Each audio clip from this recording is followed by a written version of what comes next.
Hallelujah. Let Lord Jesus Christ shine forth. Good morning, good afternoon, good evening, wherever you are joining us. Welcome to another live stream with DCCI Ministries.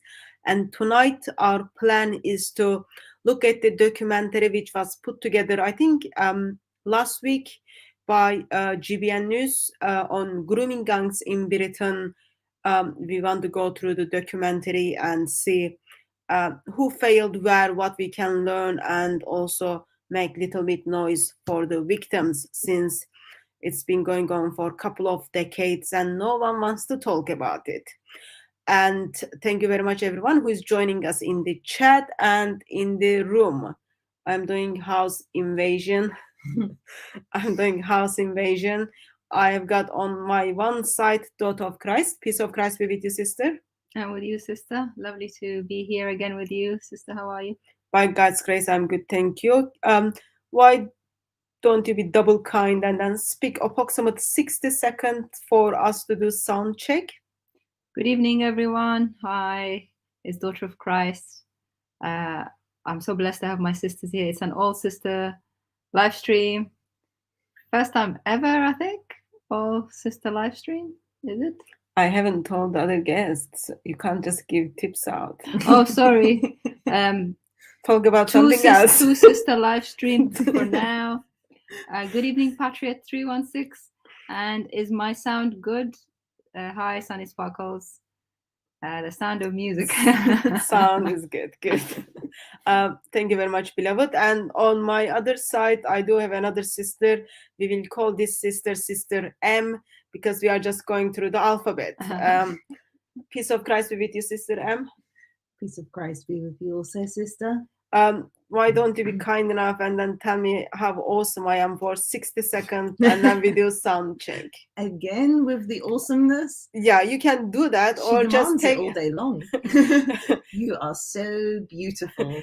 Okay, it is now. amazing. Okay, let's focus now. Why don't you be kind enough and then just tell us a little bit about yourself, less than 60 seconds, so that will help us to do sound check. Okay. I'm a Christian. I am no one very special, but special in the eyes of the Lord. I have been spending today cooking a lot of pasta, like extremely large amounts of pasta, which has all been consumed. So good sign that it went well. Okay. And no one is dead. That's a good sign. No one is Success dead. of the food. Yet there is no evidence she cooked pasta. It's all gone. There's still no evidence. Can we just get confirmation that Sister M's sound is okay for you? You were able to hear her. That will be very helpful if you can do that, because we've got only one computer and everyone is just hijacking around the computers. So I'll take silent as sound is good. Okay. Thank you, everyone who didn't confirm. Okay.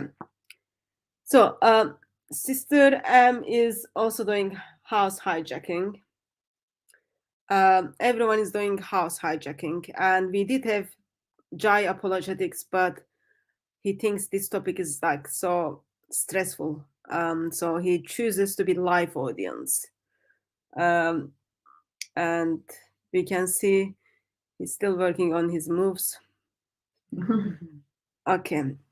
So in Britain, there is something still happening. It's not part of the history. It is still happening, and there is kind of big pressure to not talk about it.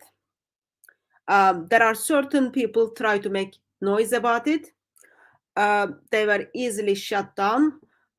Those of you who are following DCCI channel, probably you assume what we are talking about. We are talking about Britain rape gangs or Britain grooming gangs.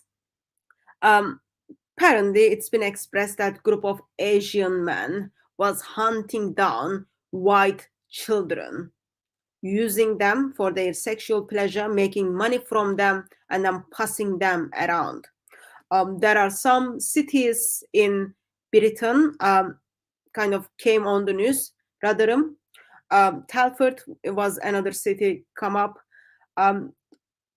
Over over 20 cities has been mentioned on the news, from Slough to Banbury, to north of England, to borders of Wales, that this so-called Asian man is hunting down white girls and using them for their sexual pleasure and making money from them and then passing them around. If anyone complains about it, people are being hurt. It has been expressed that somehow magical things happened. Police didn't give enough attention. Police turned blind eye. Councils turned blind eye. Social services turned blind eye. In some occasions, families turned blind eye. And today, in Britain, we've got approximate 300,000 girls who is being groomed. Sadly, that number is not for sure. That should all shake us, because we don't even know how many girls are being groomed. When you speak about it, apparently bad things happen to you. And last week, GBN News, Charlie Peters put an approximate 45 minutes video kind of going through the history and who shared what happened. We want to go through that documentary together. I don't think we will finish all of it today, but we can have part 2, part 3, even part 4. It's going to be very stressful. It's going to be very stressful if you are valuing the life of human beings. It is going to be stressful for you if you are valuing the life of child. It is going to be stressful if you are against prostitution.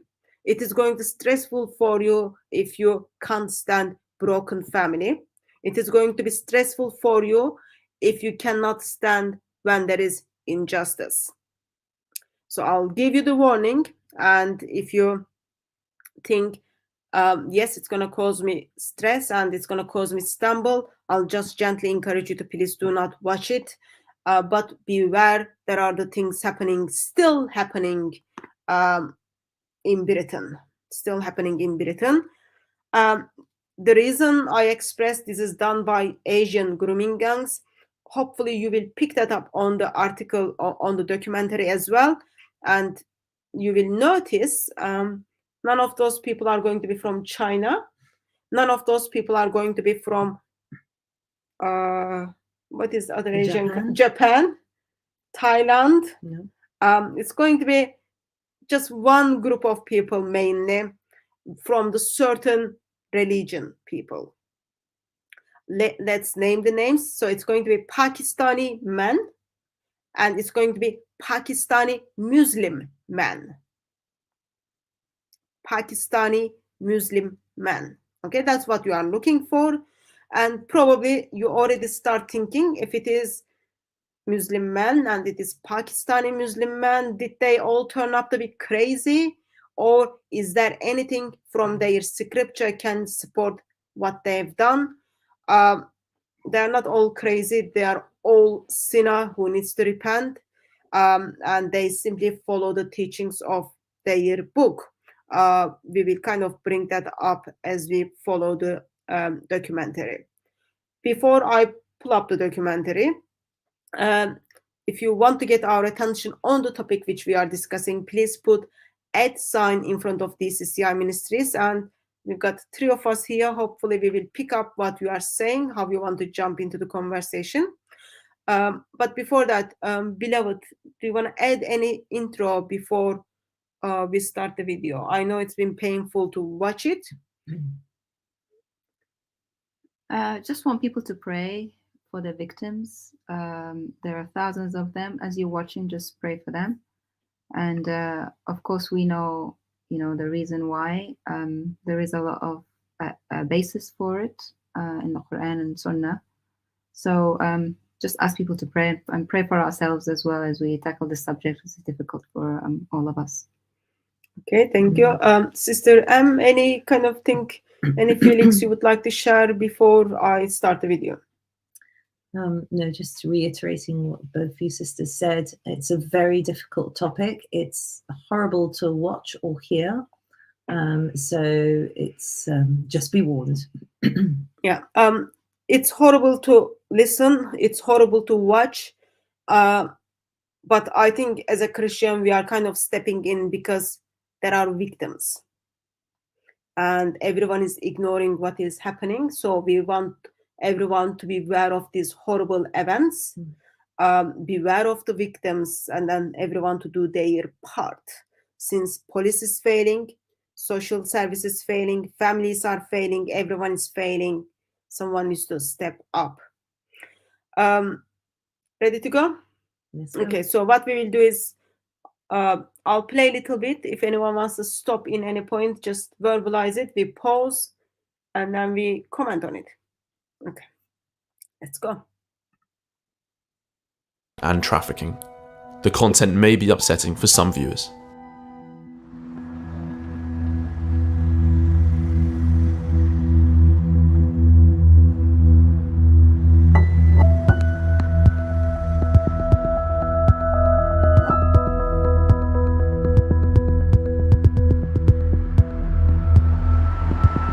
A decade ago, people in Britain woke up to shocking news.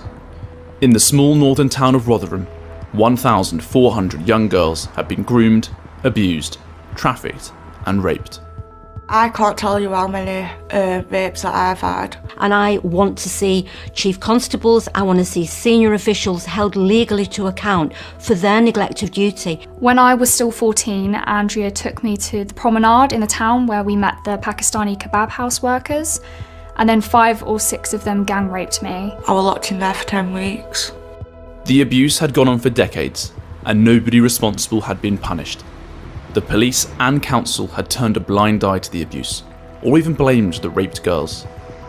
That we sit here today in 2022 and not one person has ever been held accountable for what happened in this town. Most of the victims were white. Most of the abusers were ethnically Pakistani. Fears of being seen as racist had contributed to a cover-up. They were failing them because they were prioritising social cohesion over the victims of actual crimes. Over the following years, similar stories emerged across the nation of underage girls abused in taxis, kebab shops, and housing estates. There were 3 kebab houses in the town, and they all knew each other, and they linked up when they raped me. They were all linked. But some have said that the story has been overblown, even that it's racist. People in positions of authority have always been frightened of being called racist. The racial dynamics are irrefutable. There's always been tiptoeing around that fact. My name is Charlie Peters. I'm a journalist and documentary filmmaker with GB News. And I want to know why this happened, why the authorities did so little to stop it, and whether it is still going on today.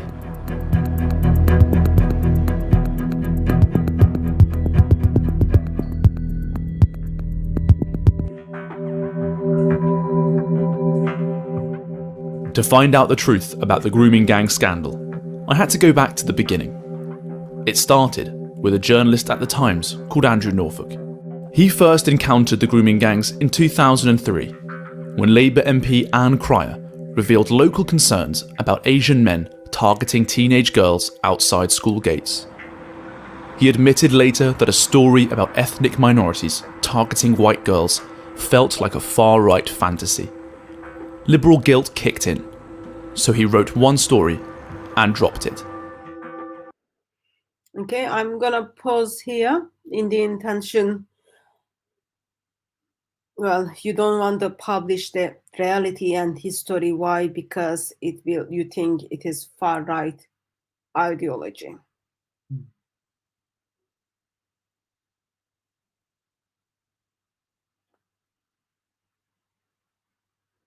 I'm pausing that for people to think about it.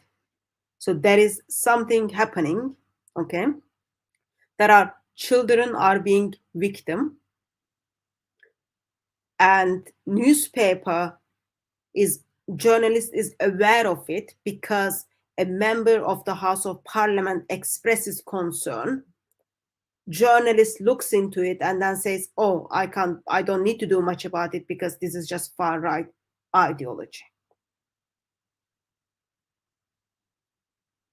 So we turn blind eye to crime because you don't like their political view, or you don't want it to come under any political label.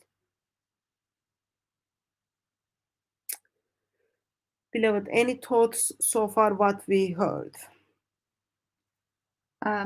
It's basically people looking out for themselves. They knew full well that if they wrote something on it, the protected group will use the victim card and pretend to being victimized. And people didn't want trouble from that side. So they backed away and they turned a blind eye, like you say. They didn't care for the young children that are being groomed outside the school gates. Those Pakistani men were waiting to groom them. And it was not just an isolated case, it was, as we will see later, hundreds and thousands of these young girls. It's basically what they care about the most is themselves. And I don't know about this far right thing. This political correctness is becoming like a monster that's victimizing children. And what do you think? So in here, as he expresses this meets with the far right ideology, he means there are a group of Muslims who are attacking British people, British girls, not girls, even children. Right. So if you are standing up for children, you are under the label of political wing. Okay, you are far right. Therefore, you don't want to talk about it. Why? Because the criminals are from certain religion. So in here, I think being far right should be compliment. Yeah, in a sense, yes. The people, if you are standing up for the rights of kids and you are labeled for far right, I'll take that as a compliment. That's not what far right is. That's changed now, sister. Things are changing. It's the power of the protected group to use labels against people. Yeah. And it's basically what they've been doing. They've always been doing this against anyone. You criticize anything about their religion and you're Islamophobe and racist, even if it's just extended to children now. So expressing the facts in this occasion, for example, it's been expressed that people are from Pakistani Muslim men. Apparently that would come across as racist. Well, if you're a witness for any crime, you have to describe the person. So if you say a white man who is 6 foot tall attacked me, that's not racist against the white people. It's just describing what they are. So since when is describing a Asian Pakistani Muslim man, why is that far right? That's just describing him as if he was anything else. Well, police turned blind eye, council turned blind eye because they didn't want to become racist. And they simply watched over 1,000 girls are being used, abused, and made money off. And even some of them are being burned alive, like they killed people. But still, you don't want to come across as racist. Therefore, you just turn blind eye.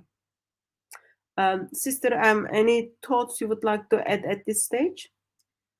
He mentioned for the purposes of social cohesion that they didn't want to make a fuss about these perpetrators being Pakistani Muslim men. So social cohesion means, according to them, or according to the authorities, that people from other cultures can come here and rape children and we just have to get along with it. That's social cohesion. Is that definition of social cohesion? Well, you are the English person, but that fits to me. That's ridiculous. But don't you remember, there was this rape case. A man raped a child, Muslim man, and it's been judge said it is okay in his culture. Therefore, you just let him go. Social cohesion, right? Yeah. Okay, got it. Yeah. So we make sure we got the right definitions. Sadly, sad, just sad. It's been expressed up to today, no one is being kept accountable for it. That should all like shake our heads. No one kept accountable for it. Why? Because if you talk about criminals, apparently you become racist now. Let's continue. But over the years, he kept encountering similar stories about Asian men targeting teenage girls outside school gates. He admitted later that a story about ethnic minorities targeting white girls felt like a far-right fantasy.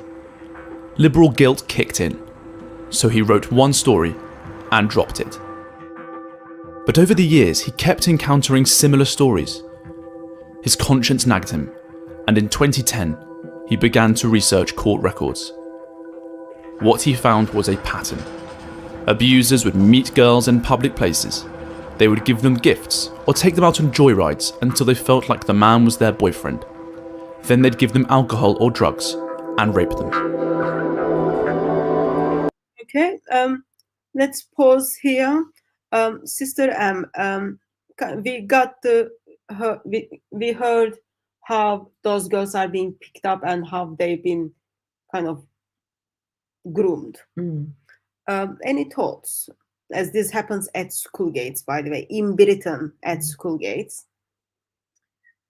This is the typical perpetrator's method of gaining the vulnerable child's trust.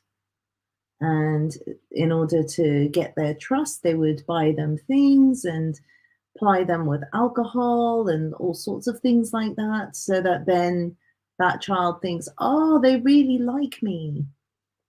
These are vulnerable children. Most of them also later on in the documentary talk about being bullied at school and not having friends.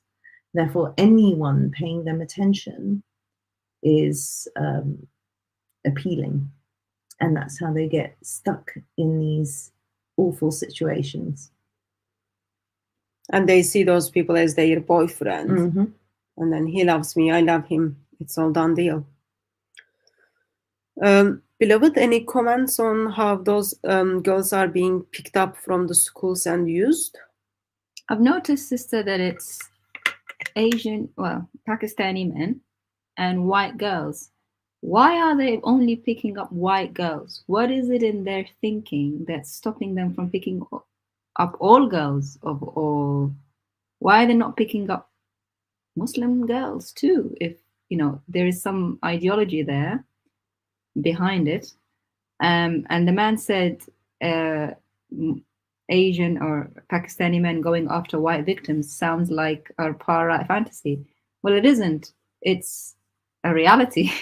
It's no fantasy. This is what's happening. So my question is, why not all girls? Why just white?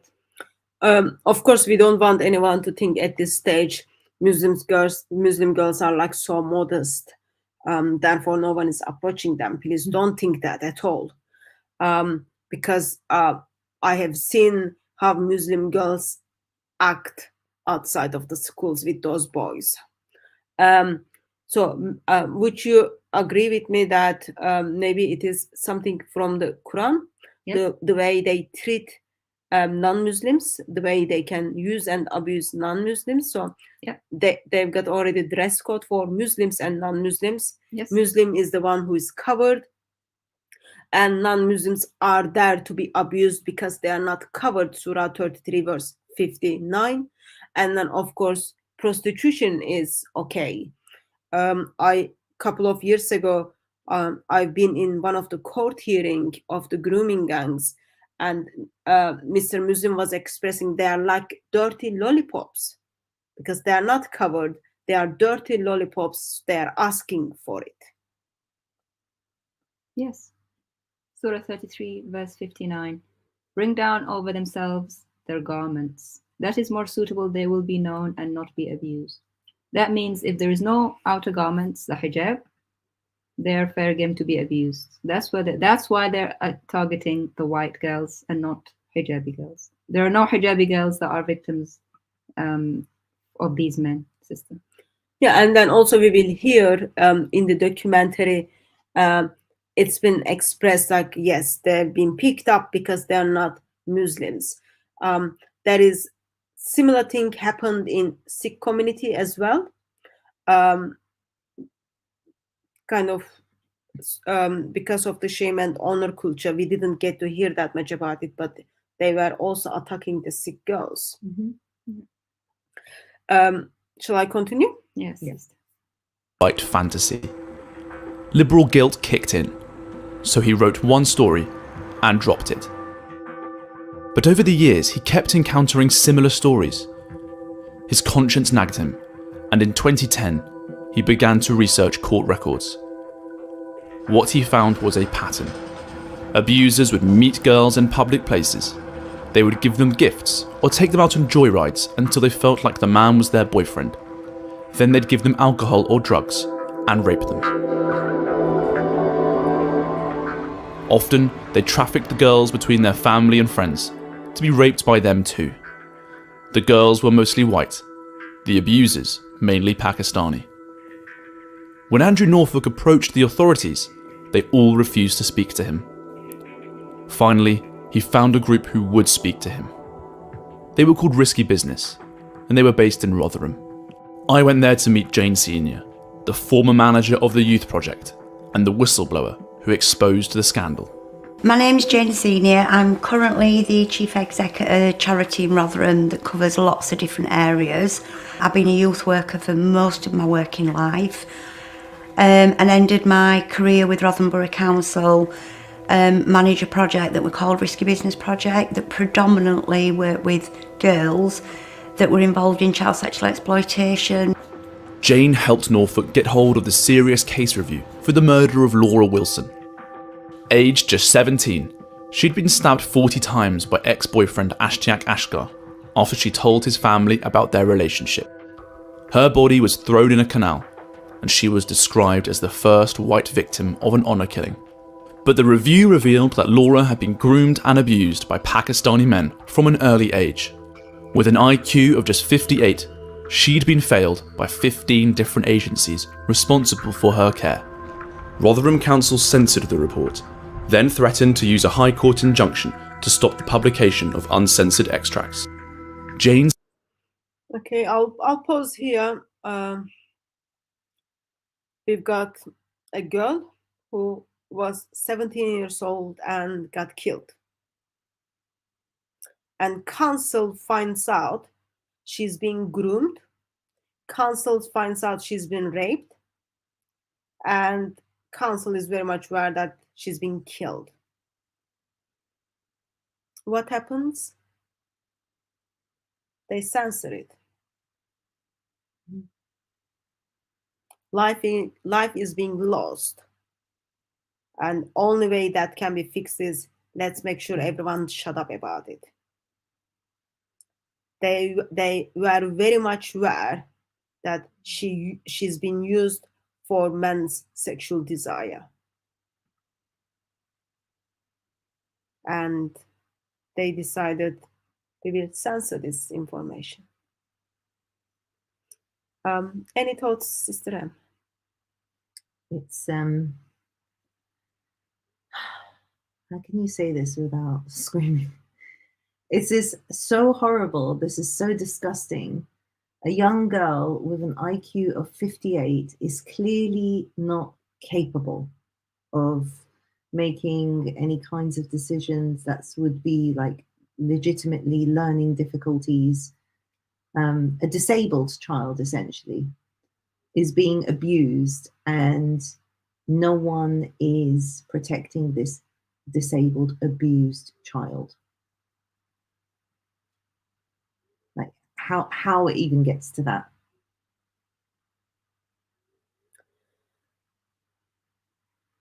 Beloved?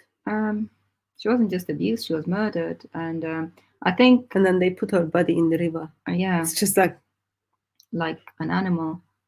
I think the authorities that censored the news, they so want the narrative of socially everybody's friends and we're all inclusive.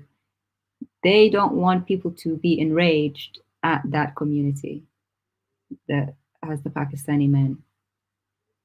And so they suppress their own and allow the truth to be hidden and protect criminals and censor the story and obstruct justice for that. It's kind of it's like a dirty political game when you've got a narrative and you don't want to disturb it. When really justice really should be blind to any color. That's the real irony, is that this is racism. It's racism against their own, indigenous population, isn't it? To protect that race, who are, if this was the other way around, if people were protecting white criminals, everybody would be angry. So how is this any different? It's just like a child is being sexually used. That child is being killed. A couple of you are asking, where is her family? Her family is responsible as well. We will hear from the video, actually, when the family stepped in, police shut the family down. We will be hearing from the video that when families stepped in, they've been harmed and they've been hurt, and everyone stayed silent.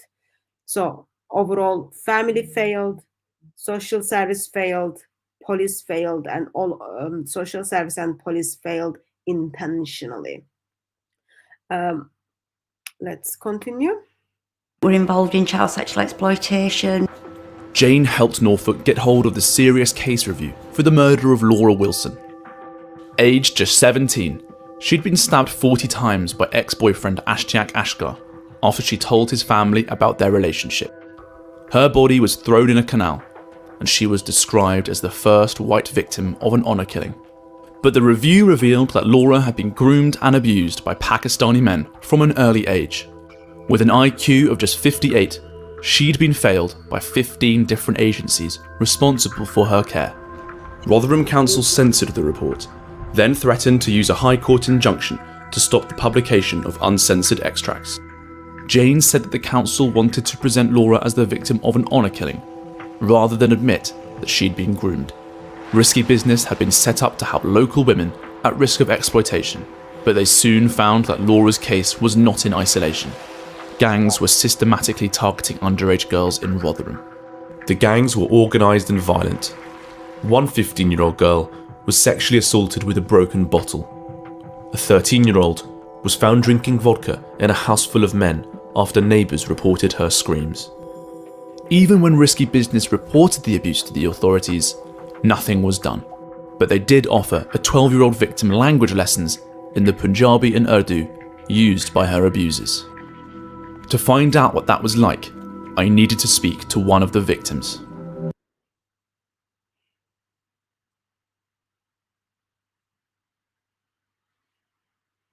Beloved, any thoughts?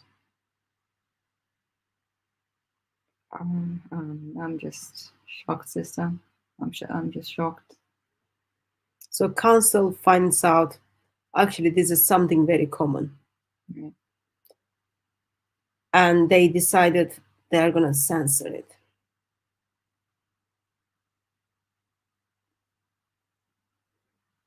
And then people hear that there are girls are being physically abused, and we heard the descriptions of that.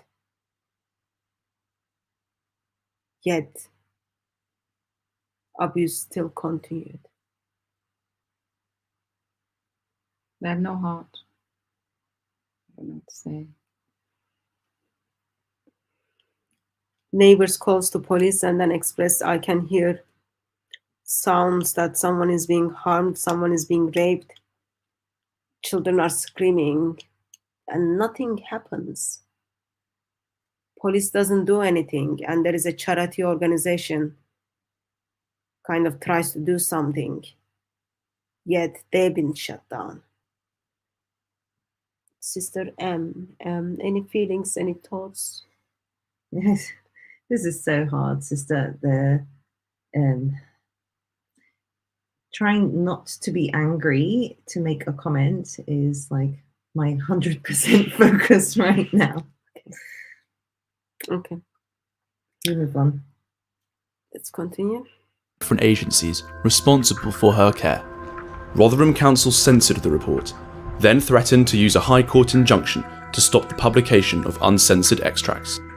Jane said that the council wanted to present Laura as the victim of an honour killing, rather than admit that she'd been groomed. Risky Business had been set up to help local women at risk of exploitation, but they soon found that Laura's case was not in isolation. Gangs were systematically targeting underage girls in Rotherham. The gangs were organised and violent. One 15-year-old girl was sexually assaulted with a broken bottle. A 13-year-old was found drinking vodka in a house full of men after neighbours reported her screams. Even when Risky Business reported the abuse to the authorities, nothing was done. But they did offer a 12-year-old victim language lessons in the Punjabi and Urdu used by her abusers. To find out what that was like, I needed to speak to one of the victims. I think it all started when I started secondary school. I was actually targeted and bullied. I met this female on the street because she was really 30 years older than myself. Naively, I started going to her flat, and after a while, I was locked in there for 10 weeks. The woman who lured Elizabeth to the flat was already a person of interest to the police. She was known by up to 4 different aliases. She had once set up a fake rape crisis centre and a fake hotline to lure children into sexual exploitation. But the police failed to stop her. In fact, they let her continue to work for taxi firms in Rotherham as she tried to set up a cab company for taking children to school. She started bringing males to the house. That's obviously when things started happening, the rapes and things like that. It was absolutely horrendous. She was very controlling, very manipulative. I was given quite a lot of alcohol. Yeah, I was intoxicated more than I was sober, to be honest. It was the same thing every day. It was so like getting up, getting drunk, the men come in, and that was it. And then it'd start again. During her horrifying ordeal, Elizabeth came to the attention of Risky Business, a Rotherham Council youth project managed by Jane Senior. I had a day.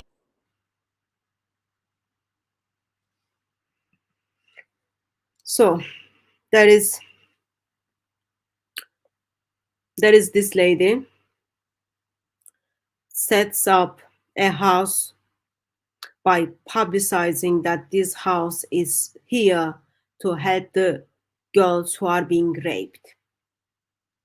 So I am here to provide support to you. Girls comes into the house, and by the way, this lady is known to the police. Okay, police know what she does. Girls come into the house, and then he brings men into the house to rape these girls. Police knew about her, but they didn't do anything. Everyone is upset in the room. Anyone wants to share thoughts or comments the way things are working so far? She's setting up fake hotlines for children, victims, pretending to help and then grooming them. And she's setting up a taxi service for school children to pick them up. It's just so she can recruit or groom those children. Sister, how many times do you know of police visiting Christian preachers and evangelists at home at 3 a.m? I know quite a lot. Do you think this lady was visited by police at any time when she was bringing men to rape these girls? Well, it's been expressed that she's known to the police. She's drugging these girls. She's bringing men into the house. And we will hear, like in some occasions, police sees what is happening in action. Right. But police still allows her to do the job and make money. I don't know. Something doesn't look right. So instead of the police wasting their time arresting people silently praying, outside abortion centers, arresting Catholic priests for having a bumper sticker on the car. And yet there are active rapes of children, they know. And I don't see any harassment by police to these kind of types. It's not like, Or even it's just like not even women, it's like kids, you know? children. Kids, they're just kids. Mm-hmm. This girl she said it started when she just started high school. So for those outside of the UK, in England, that would be age 11. So from 11 years old, Mhm. child is being given alcohol, and then man after man would come and rape her. And apparently she's supposed to be in a place where she's supposed to be protected. That's how it has been advertised. Police know about this lady, but nothing. Still, that girl is being raped. That girl is still being given alcohol. Think about it. It's not like, I'm not talking about like in Pakistan where you don't have access to things. I'm talking in Britain, like it's like in Britain, United Kingdom. Police is turning blind eye. Actually, I wouldn't even say this is turning blind eye. This is coming alongside of crime, because police knew what this lady is doing, and they still haven't done anything about it. Police is coming alongside of the crime in Great Britain. This country has failed, and it's just shame, just shame.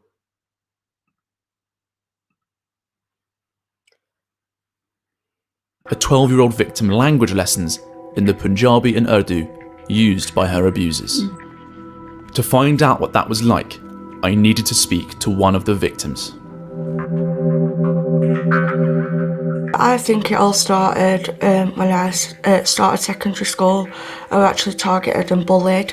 I met this female on the street because she was really 30 years older than myself. Naively, I started going to her flat, and after a while, I was locked in there for 10 weeks. The woman who lured Elizabeth to the flat was already a person of interest to the police. She was known by up to 4 different aliases. She had once set up a fake rape crisis centre and a fake hotline to lure children into sexual exploitation. But the police failed to stop her.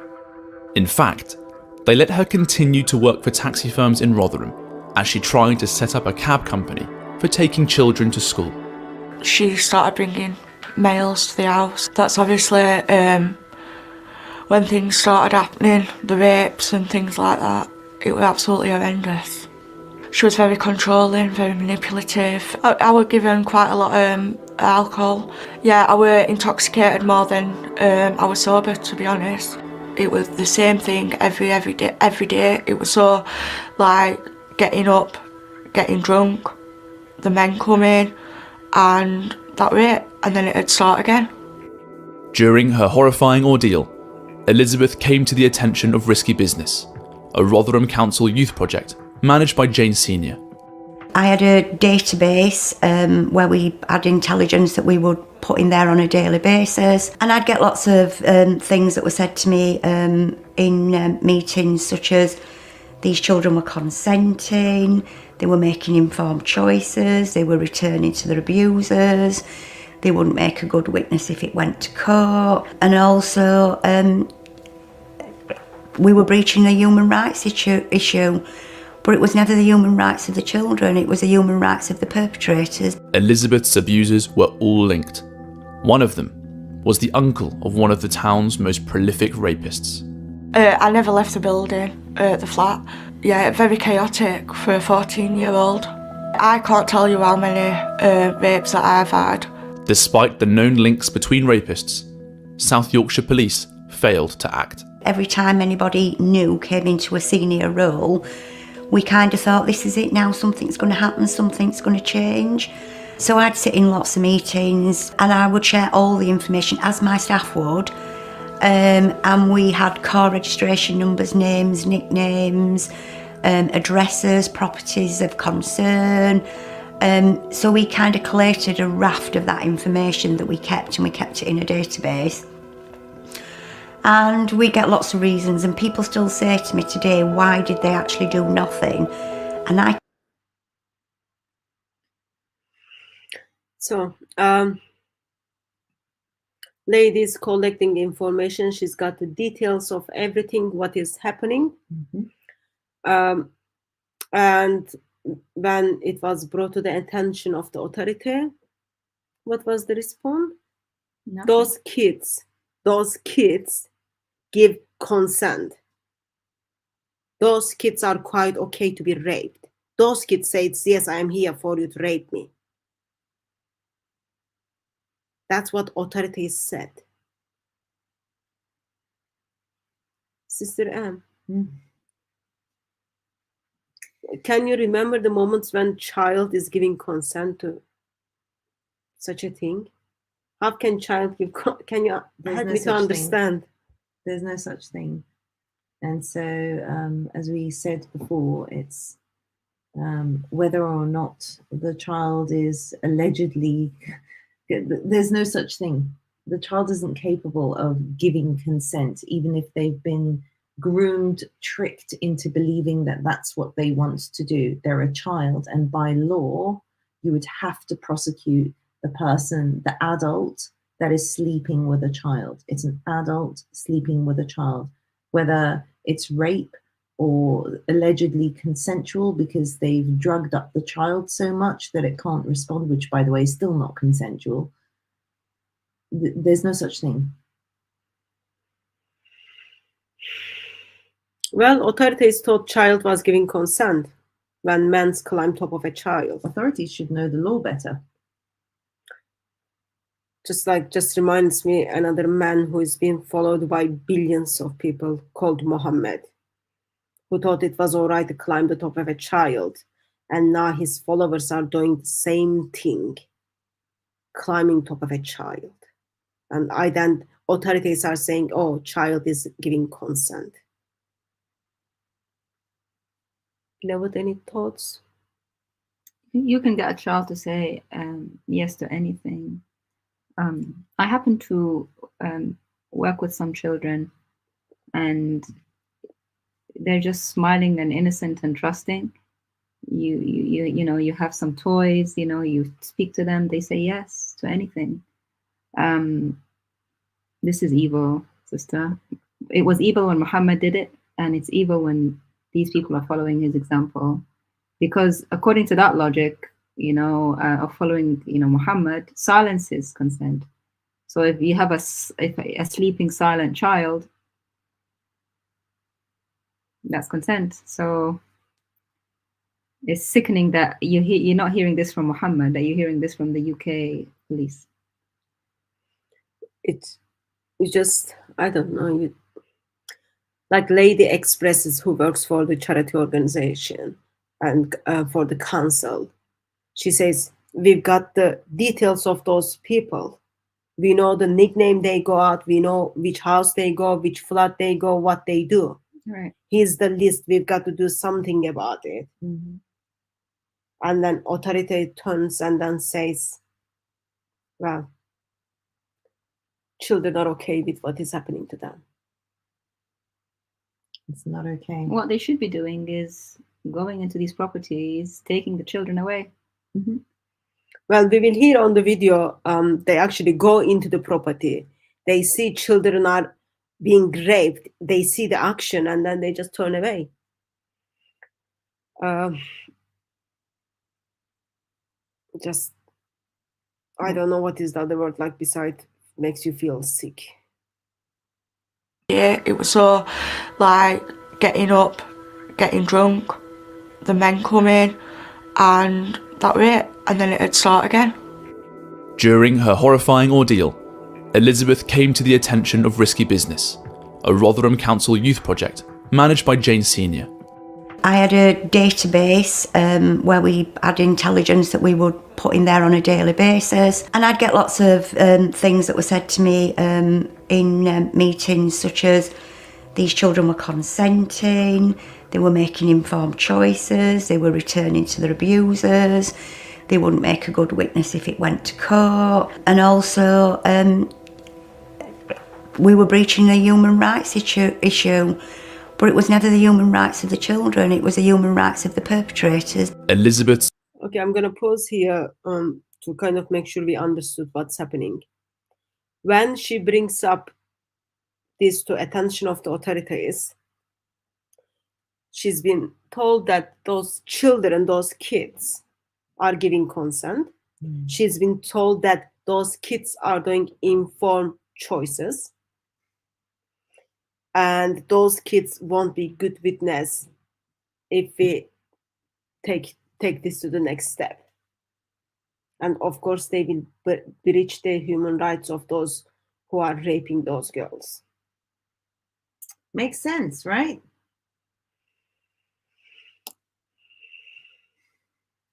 They're saying those children will not be good witnesses in court. So anyone can attack a child, commit crime against a child. I mean, if children are not good witnesses in court, then you won't prosecute anyone who's victimizing a child. Yeah. What kind of excuse is that? These people are meant to be trained to interview vulnerable people, children. If you think in a bigger picture, it's not only one child who is going to say, this is what is happening to me. It is going to be like over 1,000 child are going to say the same thing, right, in different shop from different places, but they will give the same names, and then they will tell the same story. Apparently, still, even it's like 1,000 kids, still, it's not a good witness. They won't make good witness. That means like, please. Like, don't think that gives you any right to abuse a child because police will side with you. I know it seems Muslims are able to get away with this in this occasion. Pakistani Muslims are able to get away with this. Oh, because police is going to side with me, not with the kids. Therefore, I can rape kids, I can abuse them, I can do whatever I want to do with them. I can put them into the prostitution. That's just wrong. Just disgustingly wrong.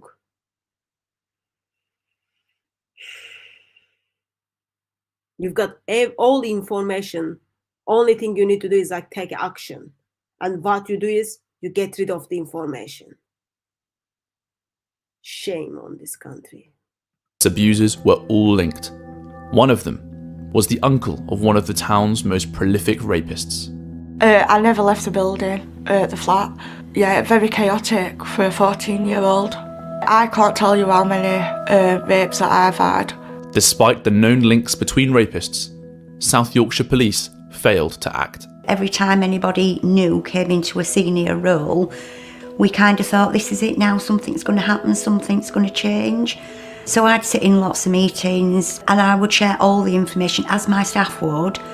And we had car registration numbers, names, nicknames, addresses, properties of concern. So we kind of collated a raft of that information that we kept, and we kept it in a database. And we get lots of reasons, and people still say to me today, why did they actually do nothing? And I can't give you the absolute answer to that. All I can tell you is what they said at the time. The children were consenting. The children wouldn't make good witnesses if they went to court. But Elizabeth's suffering was not consensual. She was being exploited by a ruthless gang of rapists. Elizabeth took me back to the flat, where she was kept and abused for 10 weeks. Eventually she was freed. But it wasn't the police that rescued her. It was risky business. I walked out of there 5.5 stone.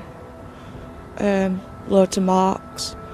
I was just a skeleton, really. I came out, my childhood had been stolen. The police had multiple opportunities to investigate the woman who lured Elizabeth to the flat. They knew that she was a facilitator of child sexual exploitation, but they failed to act. They keep saying it's missed opportunities. I don't think so. They let her get away with murder. Elizabeth's story didn't end after she was rescued from the flat. She had been freed, but her nightmare continued.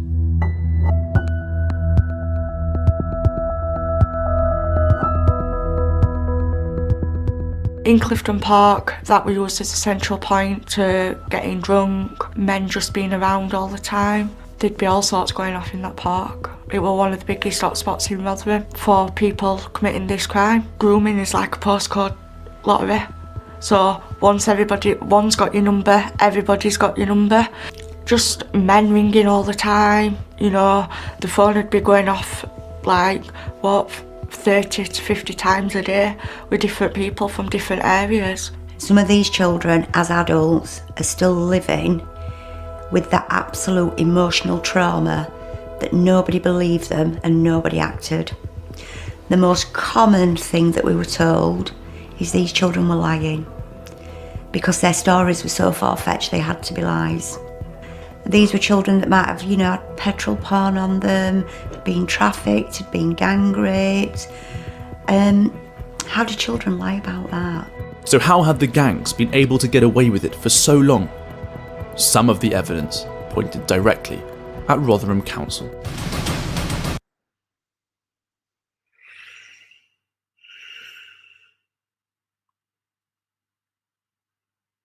They identify such a thing simply missed opportunity. Missed opportunity. Yeah. Children's lives in tatters. They're now adults still dealing with the trauma of what they went through. And it's a missed opportunity. Yeah.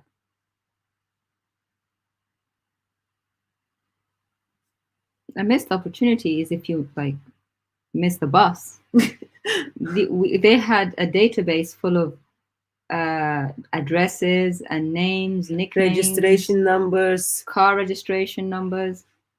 It's not like they missed them just passing by.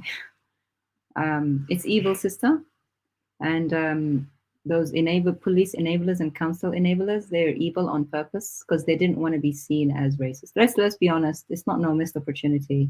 They missed those on purpose, and they omitted to act on purpose. Like all those databases, that should have been the job of the police to do that. Why is there a random charity doing that because of the demand for it when the police should have been doing that? And then they get the information on a platter and they say, oh, children are lying. Yeah, like you made actually a good point.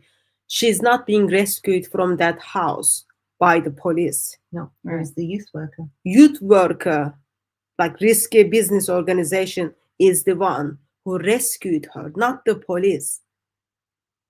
It just helps me to kind of like, okay, police is not my friend if I need a help. But it is police supposed to be my friend when I need help. So my tax money is going. My tax money is not going to that organization, is it? Risky business. I mean, I wish I could pay them instead of the police if that's how it is. That will be under your council tax probably. Yeah, I'm paying the police for them to say, oh, victims are lying. Such a shame, like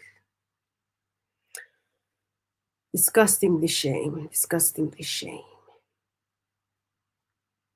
Police missed opportunity for thousands of girls, even though they had registration number, they had nicknames, who is kind of doing what, who is participating what, and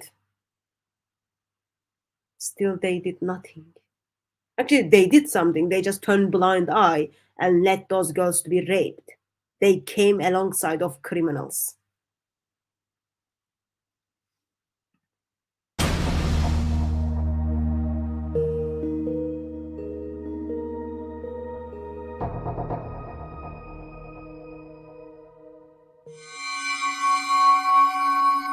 In 2000, taxi driver Jahangir Akhtar facilitated a deal between police officer Hassan Ali and career criminal Arshid Hussain.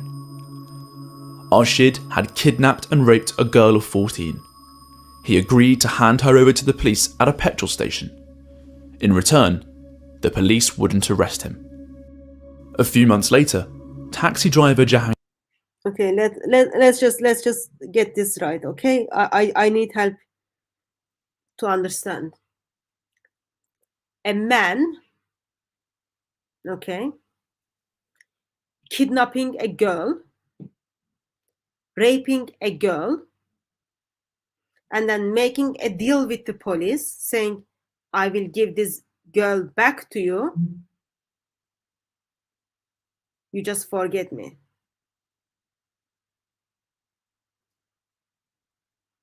Did I understand that correct, Sister Anne? I don't know, because it doesn't make sense, right?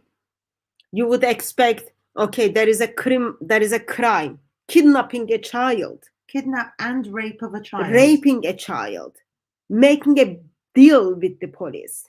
Those are all should be crime. And then this gentleman says, well, I'm going to give this girl to you. You just don't do anything to me. And then police is okay with that.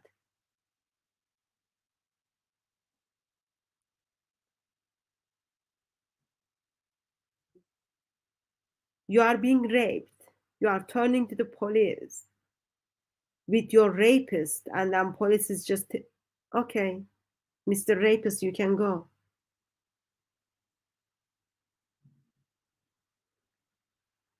A criminal is making a deal with the police for value and dignity of a child.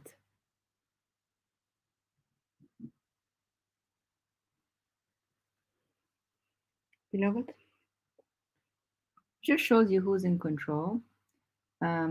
This is when they're in the minority, that they exert that kind of power and control over the police, that they can rape girls and kidnap girls and you're gonna let me go. That's the deal.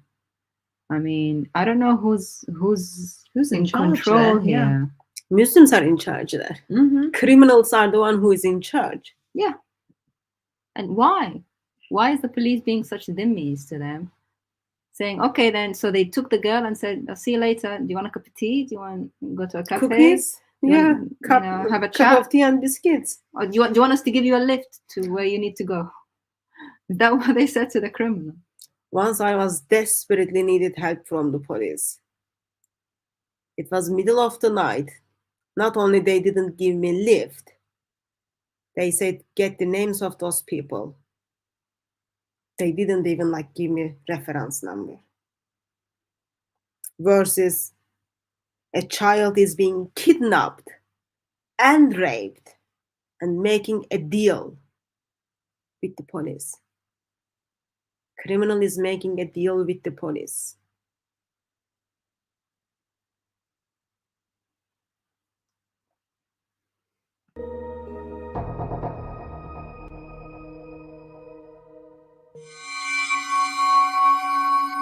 In 2000, taxi driver Jahangir Akhtar facilitated a deal between police officer Hassan Ali and career criminal Arshid Hussain. Hassan Ali looks very, very British name, don't you think so? And so is Arshad Yeah. Hussain. They're probably Mormons. Yeah, they are probably Mormons. Maybe the Japanese. Hassan is very British name, very British name. Mohammed is very British name. Why are all there these Muslim names? Why is that? Arshid had kidnapped and raped a girl of 14. He agreed to hand her over to the police at a petrol station. In return, the police wouldn't arrest him. A few months later, taxi driver Jahangir became a Labour councillor. Over the years, he would rise to become the deputy leader of the council and vice chair of the police and crime panel. Okay, in case we missed it. Okay? So,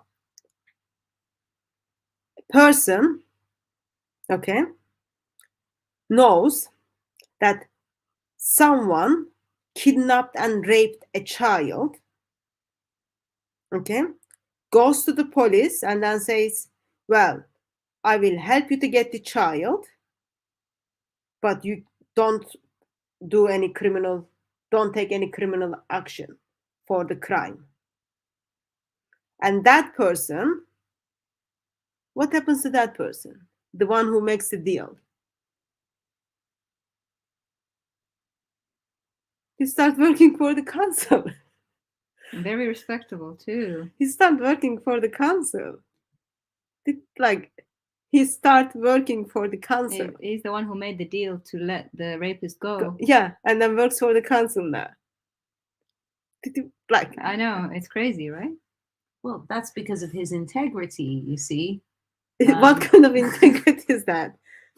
The integrity that suited this council that was already letting down all these children and allowing them to be abused and killed and tortured. I just can't get past the names. The Mormon Mr. names. Hassan. All those Mormon names are like one family or something. They all sound like the companions of the Prophet's names. They're all the grandson of Muhammad.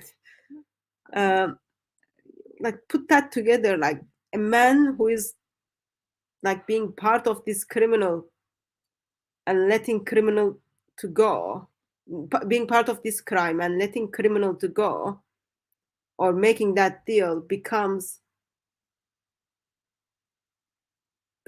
someone who makes money from my tax money.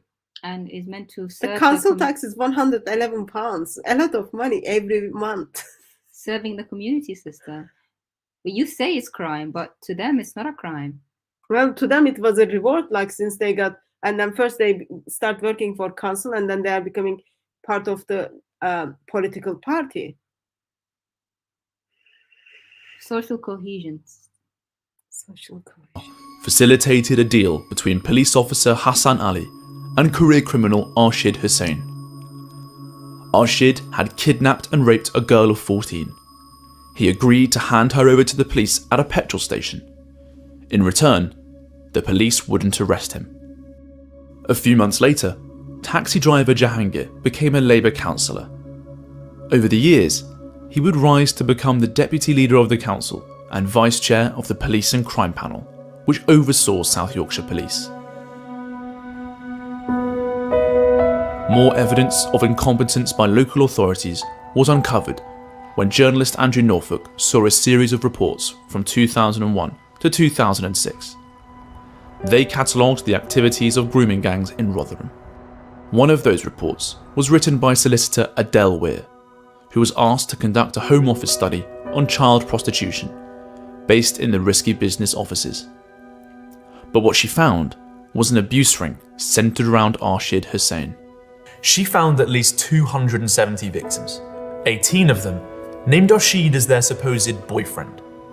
Despite collecting the names of suspects and details on their crimes, the police failed to act, even though the rapists were also dealing drugs. So no longer was it risky business, the youth workers saying it, the children saying it. Now somebody that would been paid to actually review the police files, the council files and risky business files and health files, actually put together a report to say this is happening. In 2001, Adele went with a young girl who'd been raped to report it to the police. Yeah, so one of our children just made the decision that she couldn't take it anymore, she'd had enough, and she was willing to speak to the police. So Adele made the decision that she'd actually take her to the police station and support her through that, speaking to the police. While at the police station, her main abuser contacted her to say that he had her 11-year-old sister. The gang had already broken her brother's legs. Frightened, she dropped the complaint, saying, "You can't protect me." How the abuser found out that she was in the police station has never been explained. Okay, let's pause here. Now, they decided, okay, we need help from outside. We are going to hire someone who is going to look at all those informations. And then someone, that means like, okay, it's going good. Like they are going to do something about it, okay? At this stage, this young girl decides to go and then seek help from police. What happens? She gets a message Not a message. She gets a call. From whom? From her abuser. So she's at the police station. The one who rapes her calls. I've got your sister in my hand. And then, by the way, we broke the legs of your brother. That's it.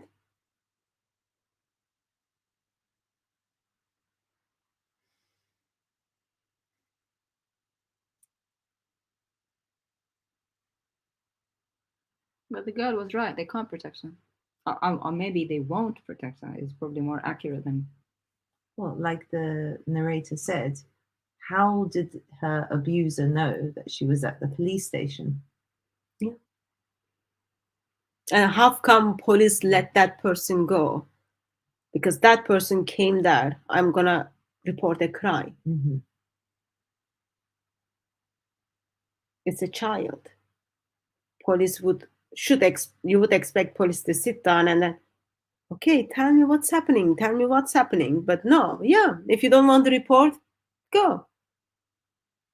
There is someone at home who is harming the family of this child.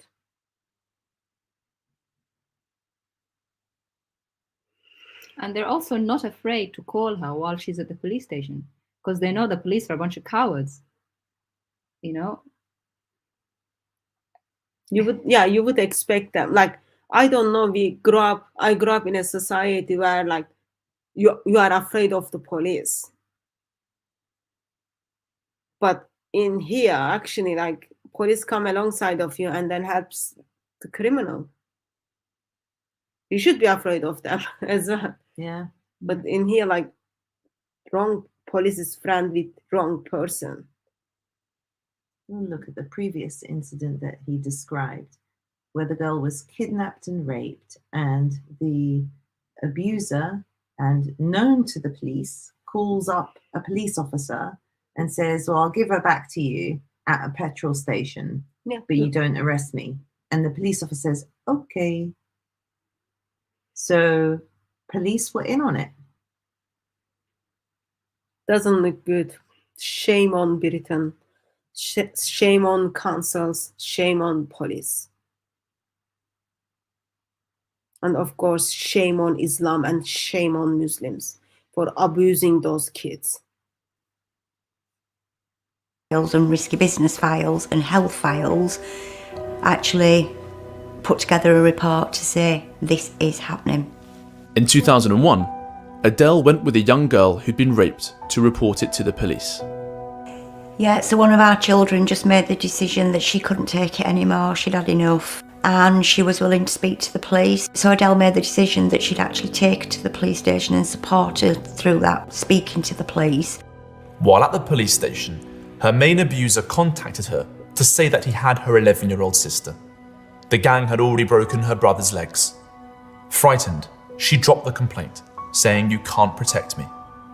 How the abuser found out that she was in the police station has never been explained. When Adele Weir complained to the police, she was told to never do it again. Adele wrote the letter to the Chief Constable. We ended up being called into Rotherham Police Station and spent about an hour being trapped like naughty schoolgirls while the district commander and other people that were in the room just shouted at us and said it was inappropriate and people like us didn't write to Chief Constables. Deterring. Did you pick that up? So, okay, this girl cannot report what's happening and then express the police that actually you can't protect me because like right now my brother's leg is broken, my sister is in their hand, you can't protect me. And youth leader and her team is being called into the police station. Wow. And then what they were told, thank you very much for bringing this to our attention. Nope. No, never do it again. That's what they've been told. Never bring those victims back into the police station again. Never come alongside of the victims. Never do it again.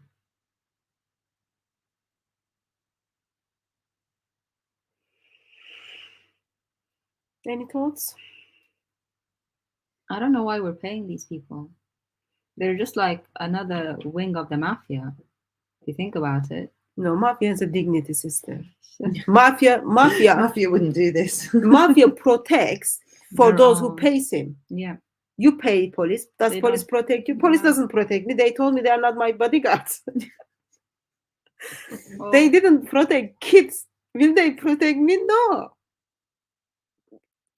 Mafia, you pay mafia. Mafia protects you. right, If you don't pay them, they come after you. right. Those kids, their family pay taxes. So mafia is better in this occasion. Nothing personal. No, it is. At least they have rules. I mean, so it's not okay for this charity to write to the chief constable. Right. Yeah. Why is it inappropriate to write to a chief constable? Yeah, why? They're just writing. They're not handing over kidnapped victims at a petrol station. They're just writing a letter.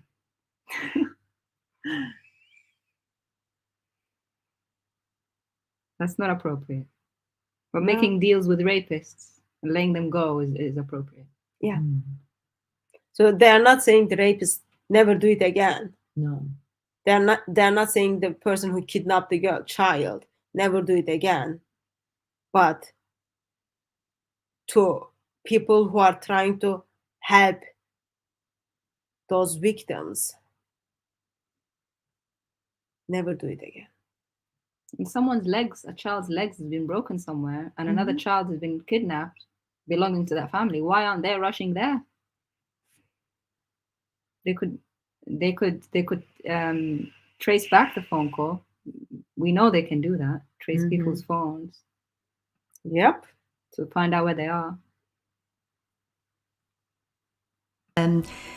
We ended up being called into Rotherham Police Station and spent about an hour being trapped like naughty schoolgirls while the district commander and other people that were in the room just shouted at us and said it was inappropriate and people like us didn't write to chief constables. Deterring victims from accessing support wasn't the only way that justice was obstructed. Where Risky Business were based and accessing our office was nigh on impossible. We had files that went missing, the laptop and the computer never went missing, just Adele's paperwork and also some minutes of a meeting that Adele had attended had been changed to a different day on the computer. Who was responsible has never been explained. But with the Risky Business security procedures, the break-in had all the hallmarks of an inside job. The intruder was almost certainly someone working for Rotherham Council. Following her revelations, Adele was suspended, then barred from conducting further research or meeting victims until her contract ended. One count. Wow. This is great. They hire someone to look into these things. This someone puts all this information together, supports the victims to go to the police station and report these horrendous crimes, and then this someone gets suspended and told never to go near them or anything again. It's not only that, miraculously someone gets to the files. Oh, the Files files. becomes missing. Mhm. Informations in the minute of meetings are changes. Evidence are becoming no evidence at now. It's a cover-up. So we need to ask why the cover-up and by whom and to whose interest is it? Clearly not the interest of kids. No, but why? Why? Are they being paid by the grooming gangs? What's going on? And who was fired for doing that? Nobody. Nobody. Council official told her never to refer to Asian men in her report. Procedures. The break-in had all the hallmarks of an inside job. The intruder was almost certainly someone working for Rotherham Council. Following her revelations, Adele was suspended, then barred from conducting further research or meeting victims until her contract ended. One council official told her never to refer to Asian men in her report and booked her on a 2-day equality and diversity course. Talk about not liking the contents of a report, so rather than act on the information in the report, let's go for the writer. Okay, so you put the report together and then you identified those are the Asian men are doing this kind of things, and then there are victims, there are children who are being kidnapped, who are being raped, who are being passed around. And then how it ends up, and who is involved with these things are Asian men, and you end up in equality course because you identify the criminals as Asian men. In this occasion, it's Pakistani Muslim men. So you need to go to take the class now Well, sister, to learn how to be equal. No, sister, I believe that you've used the term Asian men and Pakistani men too many times in that sentence. Oh. So we have to book you on an equality course. Yes, I need to take this equality course. Maybe they should get the rapists to take an equality course. So they should just stop going just after white. Diversify the victims for everyone. I mean, why is it just one way? I mean, this is ridiculous, sister. So in the course, they'll tell her, when you come to describe the perpetrator, if they all are Pakistani men, don't say they're all Pakistani men. Yeah. I don't know how well. Say they. Don't mention their gender either. Gender is a problem now too. You know what? Just don't assume a gender. Say they're just beings. Like, what is this nonsense? You are stating facts, and then you end up being in equality course. Now, equality course means that you're not being racially sensitive. Slap on the wrist, and you're a racist. I should take that equality course. Of an inside job. The intruder was almost certainly someone working for Rotherham Council. Following her revelations, Adele was suspended, then barred from conducting further research or meeting victims until her contract ended. One council official told her never to refer to Asian men in her report and booked her on a 2-day equality and diversity course. Talk about not liking the contents of a report, so rather than act on the information in the report, let's go for the writer. Abandoned by those sworn to protect them, the fathers of some victims took matters into their own hands, only to find themselves being blocked by the authorities while the rapists went unpunished. I met with Jack, Elizabeth's father, who tried to rescue her from her 10 weeks of hell. I phoned my daughter's worker, explained what had gone off. She told me not to go back to the flat. I said, no, I'm going, I've got to get her out. She turned around to me, and I have had some stick over this, asking why does a father leave his child in an house where she's being abused.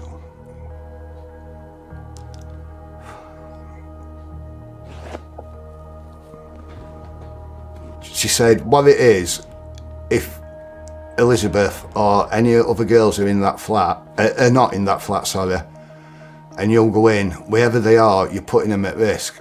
And I went, what do you mean at risk? She went, serious harm or even death. You're going to risk getting your daughter killed and other people's daughters killed. Continued revelation.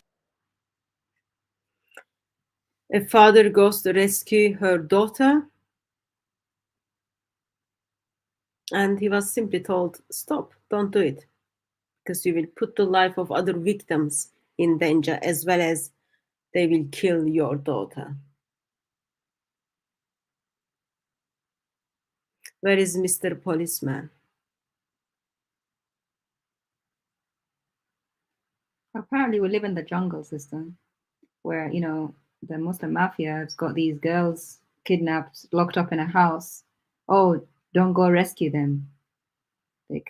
Worse things can happen. It's already bad enough, but we don't have a police. We don't have anyone to protect us in this mafia world that we live in. So a dad can't even go and rescue his own daughter. Or even he should be calling the police to do it. The police should be rescuing her. I don't know. Emma, any thoughts? I was walking down the road one day and I saw about 3 or 4 police vans. A whole bunch of armed police jumped out. They ran to a house, I actually saw it. They bust open the door. So it's not just like the movies. It's exactly like the movies, but actually happens. You can do that. Why can't police do that?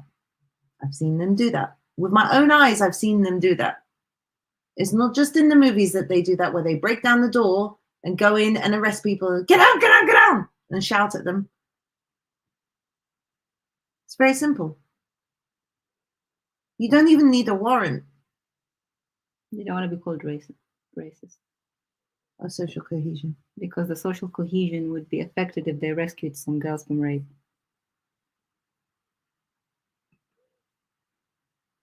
Being abused.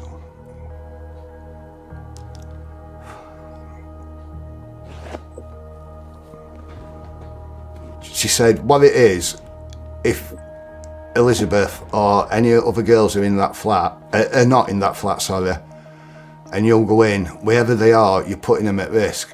And I went, what do you mean at risk? She went, serious harm or even death. You're going to risk getting your daughter killed and other people's daughters killed.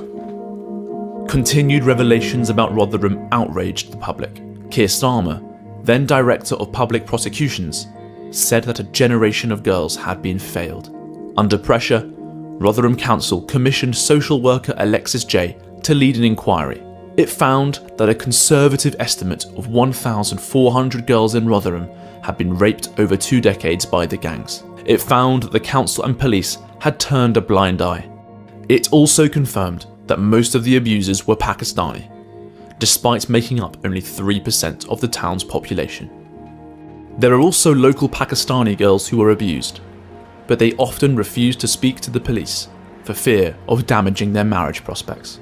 In the aftermath of the report, many of the council's leaders resigned. The inquiry was on the front page of 10 British newspapers and made news worldwide.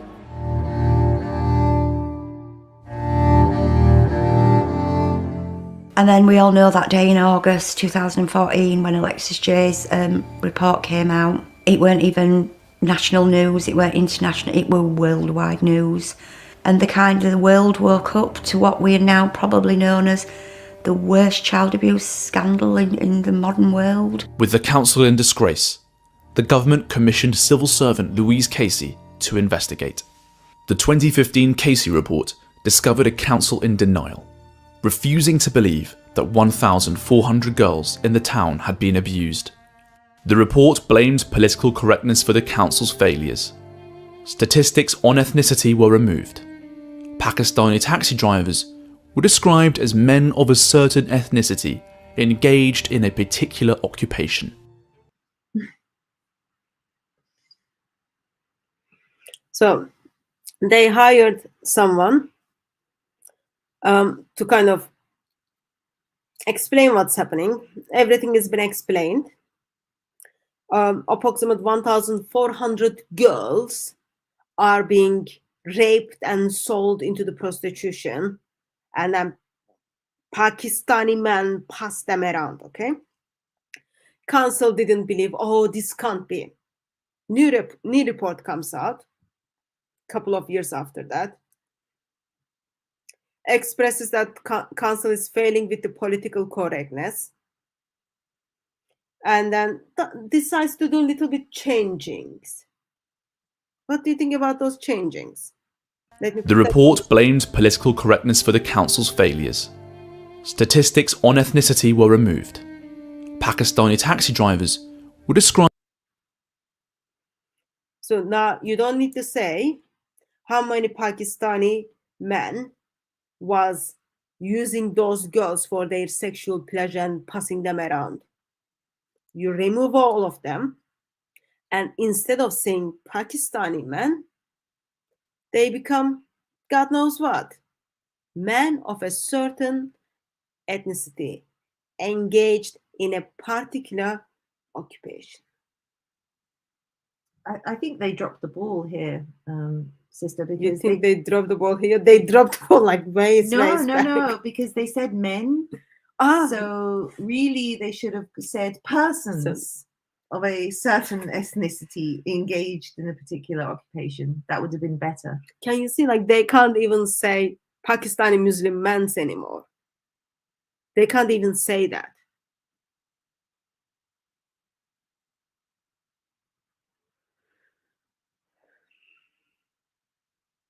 It could be anyone. That doesn't help anything. It could be like Japanese. It could be certain ethnicity. Could be anything. It could be Americans. Yeah. It could be. It could be Guatemalans.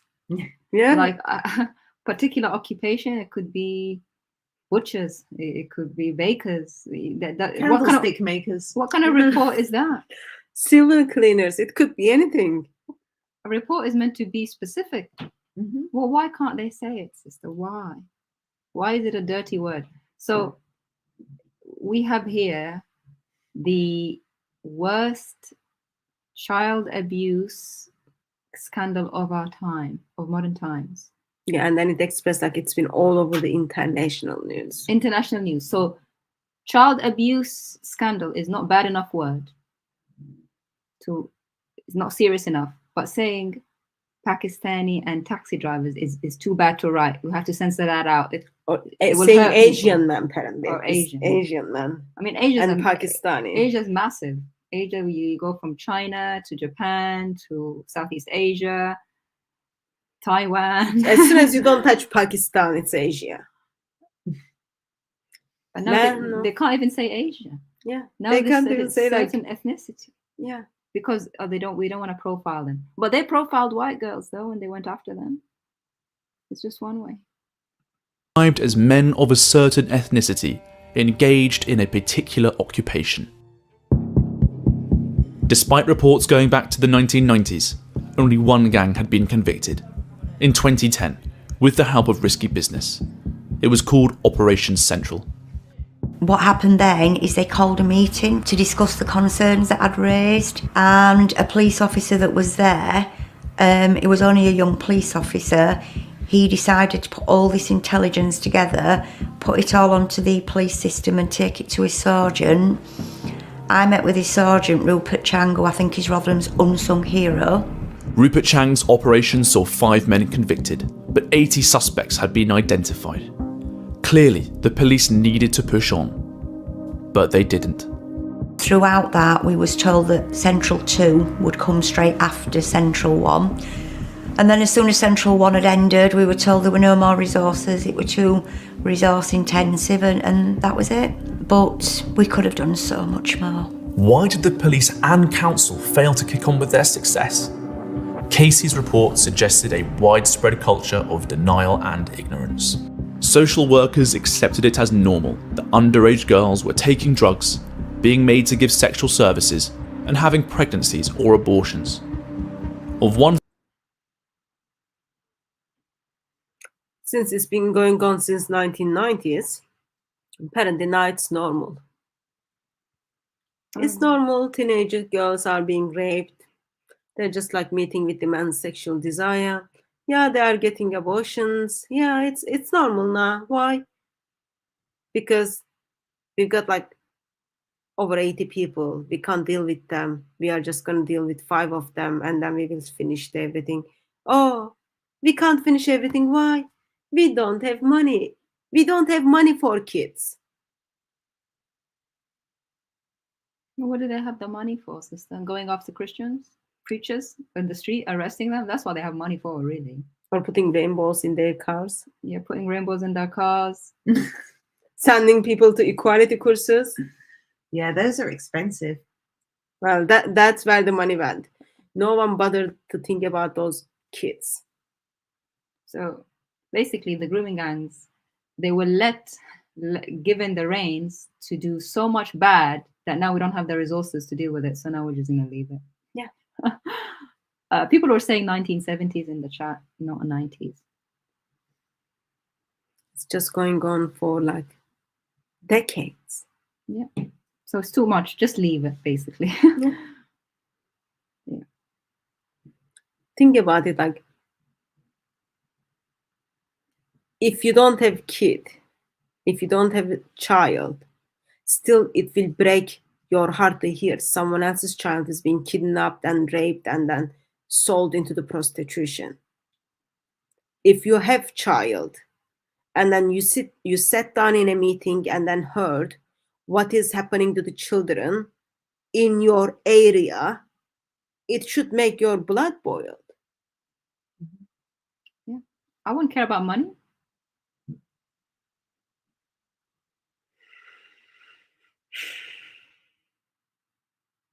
Clearly, the police needed to push on, but they didn't. Throughout that, we was told that Central 2 would come straight after Central 1. And then as soon as Central 1 had ended, we were told there were no more resources. It were too resource intensive, and that was it. But we could have done so much more. Why did the police and council fail to kick on with their success? Casey's report suggested a widespread culture of denial and ignorance. Social workers accepted it as normal that underage girls were taking drugs, being made to give sexual services, and having pregnancies or abortions. Of one 13-year-old given alcohol and abused, they wrote, "She needs more appropriate friends and interests to fill her time." Okay, so in the report, they're talking about a girl who's been sexually abused, passed around. 13-year-old. 13 years old, yeah. And what they decided? Wonderful conclusion. More appropriate friends. Yeah. So they agree that the friends she has now is inappropriate, the ones abusing her. Yeah. The adults abusing her. So instead of going after those adults, just change your friendship circle. Well, thank you so much. And one What person wanted to change her friendship circle.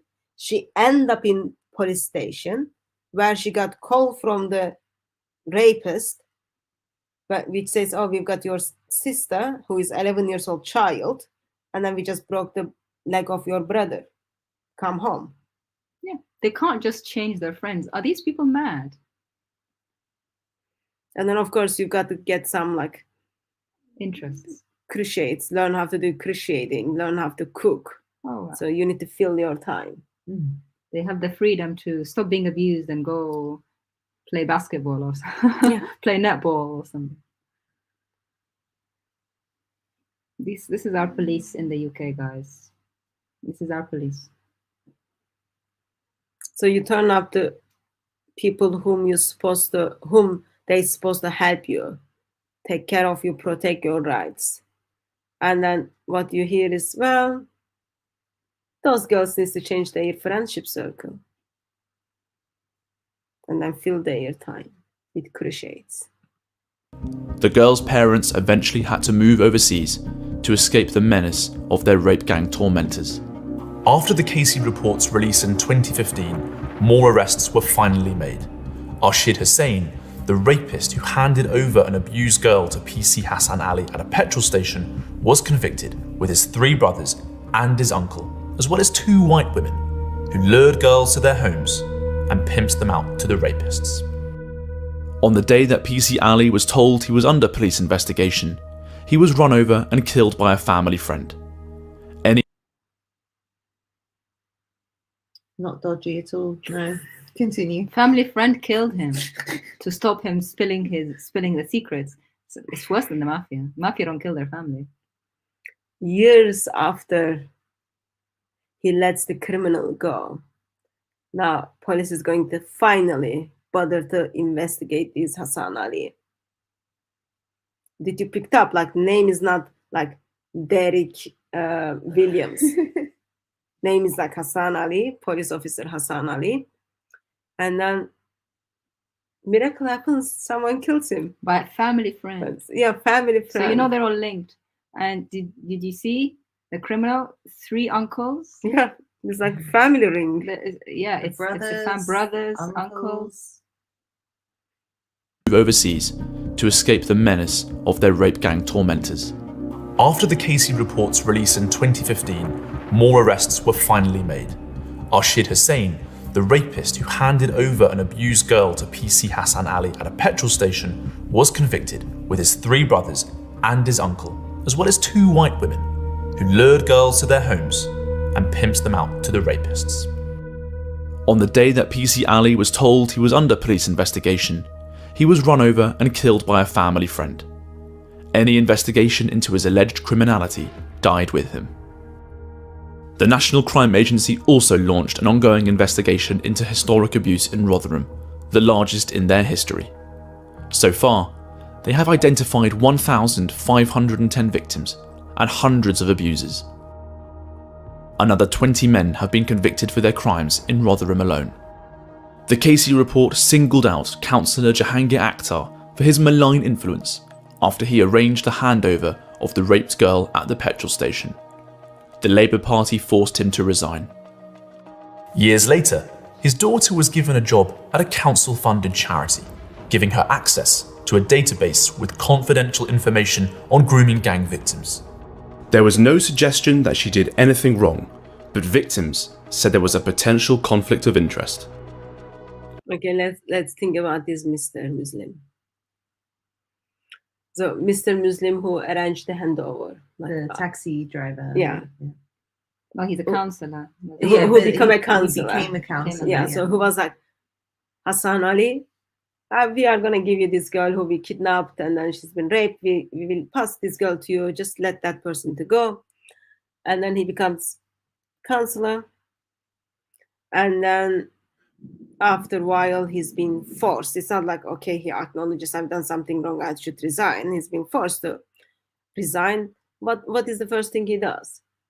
His daughter. Put his daughter in the place where he was involved with building, letting the criminals go. Is the UK run by a family of Pakistanis? Why are all these positions around these girls filled by the same family? You got three brothers and an uncle. You got the Hassan Ali who's in the police who gets killed by his family friend, and now he's linked with this counselor who also happens to have a companion of the Prophet name, with his daughter having access to the victim's information after he's been forced out by the Labour Party from his position. Runs by the family gangs. So they're meant to be like, what, 3% of the population? And they're all in these key places. If you think about it, if 3% of the population is able to get away with such a disgusting actions, what would you expect when they are 5%? 10%. Or 12% of London is Muslim. Like what do you expect when they become 12%? It's only 3% capable to do this. 3% is capable to buy the police. Under the 3%, of course, like they are capable to buy the police. They are capable to let the criminal go. They are capable to turn blind eye to the kidnap and rape. They are capable to put people in certain positions. And they're even killing their own. Yeah. Before they spill any of their secrets. Yeah. I mean, Another 20 men have been convicted for their crimes in Rotherham alone. The Casey report singled out Councillor Jahangir Akhtar for his malign influence after he arranged the handover of the raped girl at the petrol station. The Labour Party forced him to resign. Years later, his daughter was given a job at a council-funded charity, giving her access to a database with confidential information on grooming gang victims. There was no suggestion that she did anything wrong, but victims said there was a potential conflict of interest. After the Casey report revealed council failures, an investigation into the police was launched by the Independent Police Complaints Commission. They found that the father of a girl who was raped in Clifton Park and suffered internal injuries was told by a police officer that he hoped it would teach her a lesson. Okay.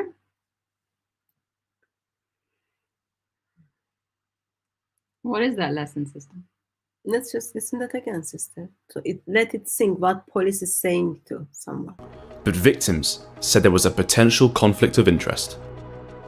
After the Casey report revealed council failures, an investigation into the police was launched by the Independent Police Complaints Commission. They found that the father of a girl who was raped in Clifton Park and suffered internal injuries was told by a police officer that he hoped it would teach her a lesson.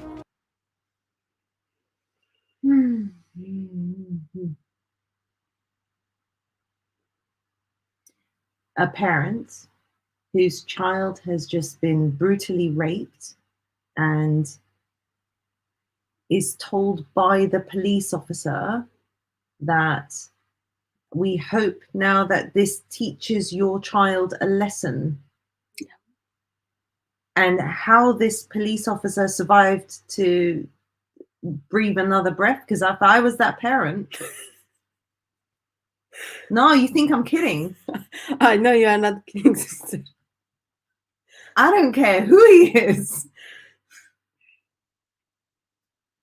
You know, in certain countries, no need to label which country it is, but when the woman is being raped, first question is, what is woman is wearing? Right. Okay. In here, a child is being harmed and raped,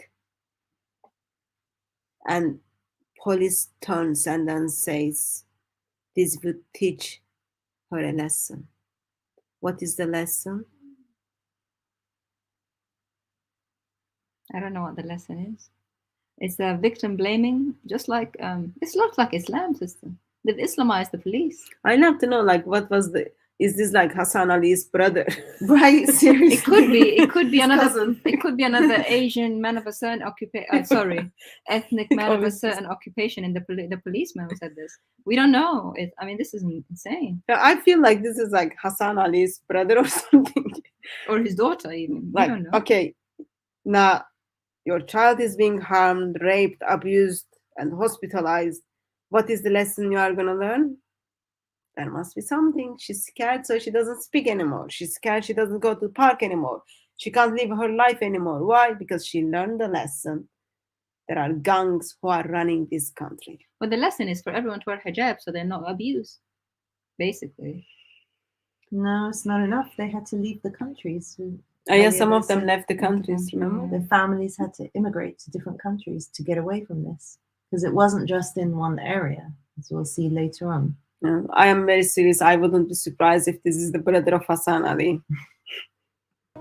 They found that police officers, finding girls in bed with older men or even in the middle of a sex act, failed to do anything. Worried parents were told that having an Asian boyfriend was just a fashion accessory their daughters would grow out of. So, police turns up in a room where old man is having sex with a child. Okay, they are having sex.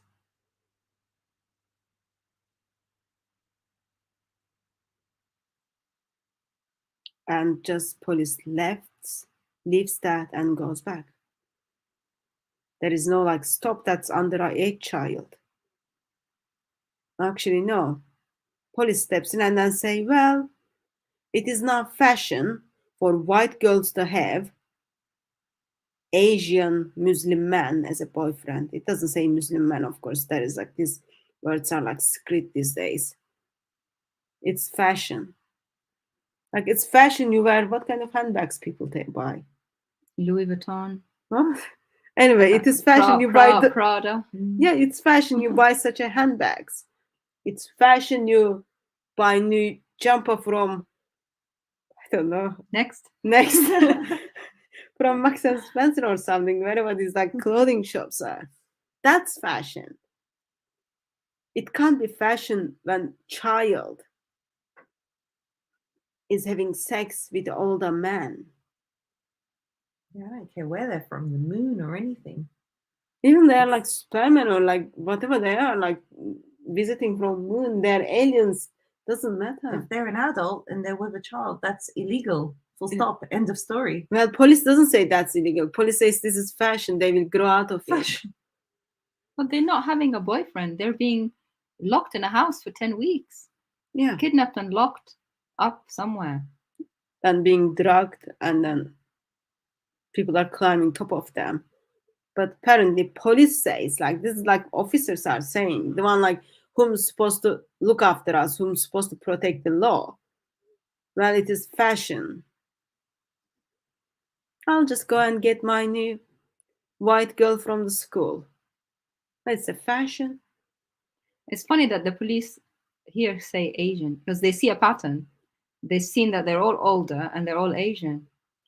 So they said, well, you know what? Maybe there's no crime here. Maybe it's just fashion that these girls are being abused, picked up outside the school gates by these older boyfriends. It must be a fashion among They them. might be thinking, this is very normal in Pakistan. This place looks like, even the 3% those like Pakistani, this place looks like little Pakistan anyway. Let those girls to be raped and abused, and then we just turn blind eye. Like, police saw them in action. And then just like, okay, see you another time. See you in the kebab shop.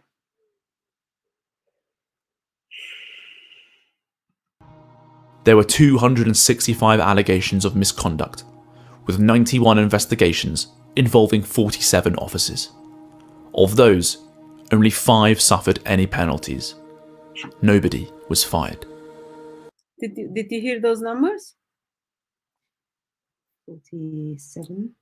Yeah, so over 200 allegations to the policies, 47 of them investigated, only 5 of them, but 5 of them kind of being dealt with. Mm-hmm. But no one got fired. Well, if it's a fashion, sister, maybe it's fashion for me to be, robbed and mugged and I don't know that what else. So police thinks it's a fashion to be abused. So no wonder. Isn't it fashionable also to do drugs, so they shouldn't bother to arrest people for, doing drugs or selling drugs? It's fashionable, right? Yeah, that's a fashion. Yeah, that would be fashion. Yeah. It's also fashionable to like break into places and steal stuff. Like it's a phase, it's a fashion. They shouldn't bother doing anything about that either. Yeah. It would be fashion to stab people. Yeah. Because, it's a fashion that these young kids are carrying around these knives, so you shouldn't arrest them. Yeah. I mean, it's also fashionable. Well, if crime is fashionable, we don't need police. Yeah. I mean... So you want your money back? I do. It's fashionable. From now on, I decided I'm not gonna buy some fashion. I'm not gonna do anything which is fashionable. I learned fashion lessons from you today, sisters. It wasn't fashion lesson like this, sister. It was like... Apparently, you can't wear an open toe shoes with certain... I mean, that's fashion, how to pair shoes and clothes. But you didn't tell me about crime, and that is fashionable. Well, I didn't know. I didn't know, like, older men to rape white children. It's fashion. I didn't know that. Who knew? Right. Police knew. Police knew. Police is sharing that information. And that would teach her a lesson. Yeah. See? Fashion. Fashion becomes very dangerous. It wasn't only expensive, now it's dangerous. Told by a police officer that he hoped it would teach her a lesson. They found that police officers, finding girls in bed with older men or even in the middle of a sex act, failed to do anything. Worried parents were told that having an Asian boyfriend was just a fashion accessory their daughters would grow out of. There were 265 allegations of misconduct, with 91 investigations involving 47 officers. Of those, only 5 suffered any penalties. Nobody was fired. They are still police officers, okay?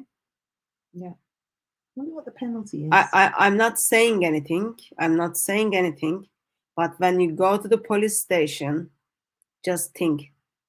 They might be one of the police officers who is brother with Hassan Ali. Just think about it when you go to the police. To find out why nobody in the police had been punished, I went to see the only whistleblower to resign from the police over the rape gang's cover-up.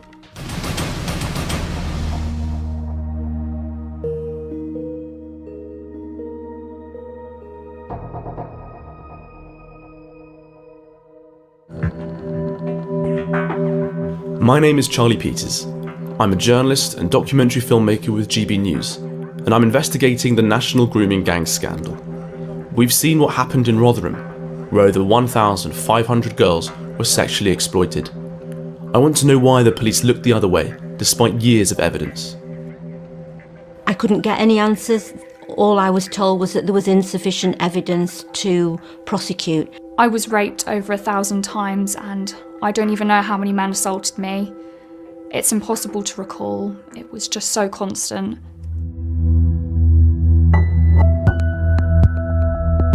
To understand why they failed so badly, I'm going to Manchester, where in Rochdale, a similar scandal took place.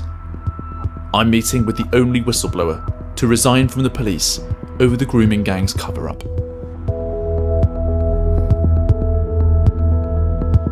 Well, in 2004, I was approached and asked to join, to go on board with a job that became known as Operation Augusta. And this was we had a little girl who had died in Rochdale, who had been groomed, sexually abused. I was asked to go on an investigation to look at whether we had a problem in Greater Manchester with young white children being groomed and sexually abused by gangs of Pakistani men. Greater Manchester did have a problem with grooming gangs. The little girl who died, Victoria Agoglia, was 15 years old when in 2003 she was groomed by a rape gang and then killed by a heroin overdose given to her by an abuser. We had dozens of young, very vulnerable children who were mainly they were all living in care, who were being systematically groomed and raped by gangs of Pakistani men. Over 18 months, Maggie and her team compiled a compelling case against the gangs they knew were operating in Rochdale. But she had to take a break from the investigation when her husband fell terminally ill.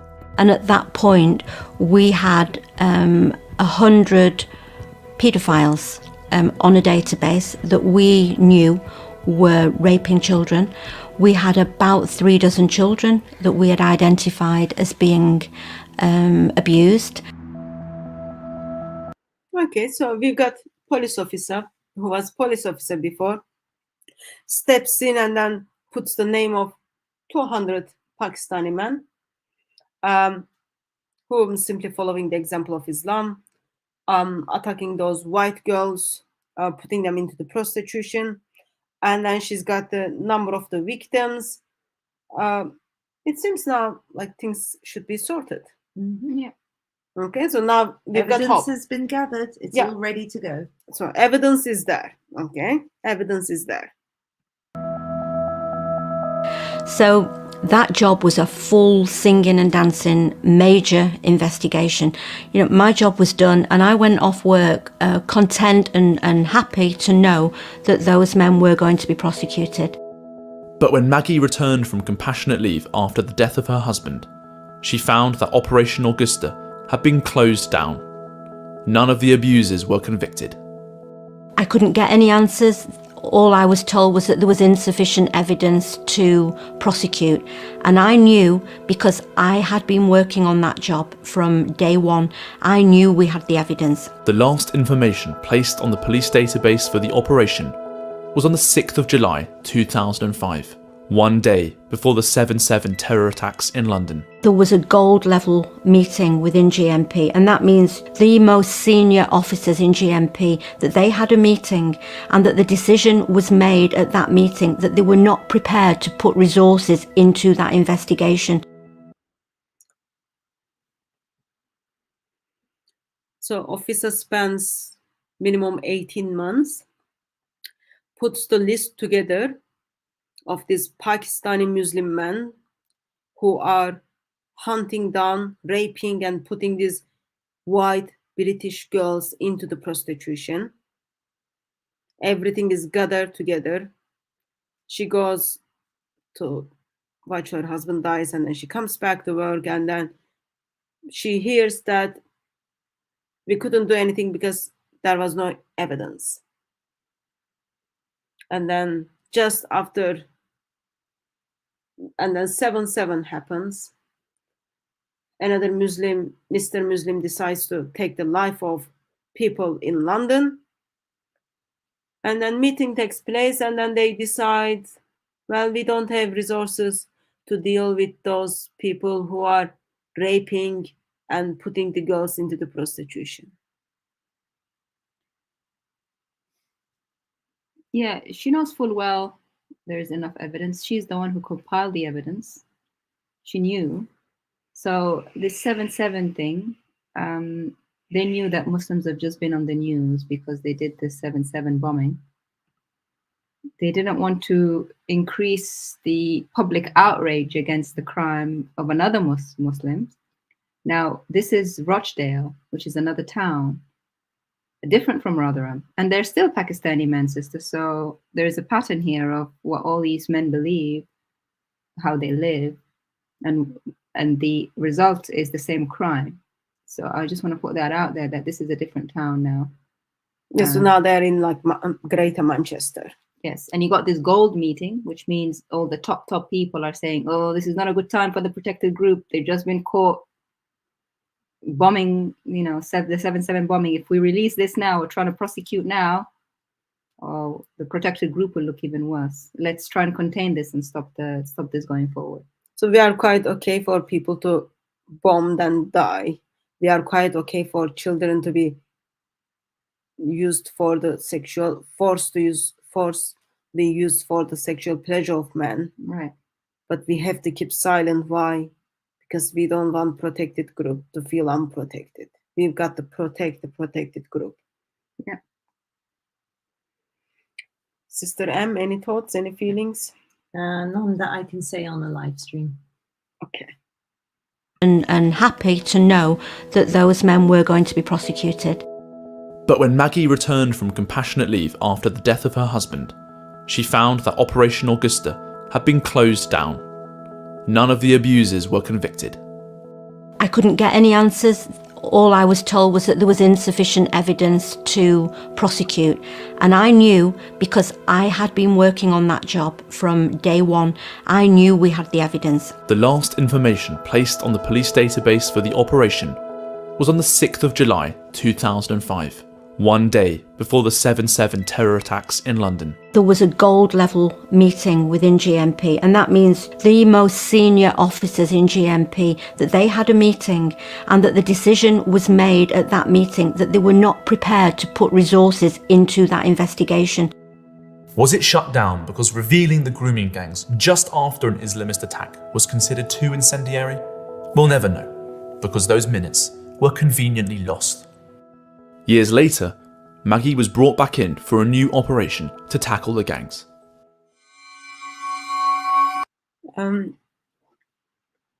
I'll pause here in a bit because we've been live for 2 hours, 7 minutes, and it's after 10:30.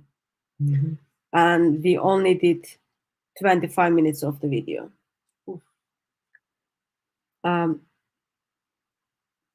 Would you like to pause and then pick up on another live stream? Or would you like to continue?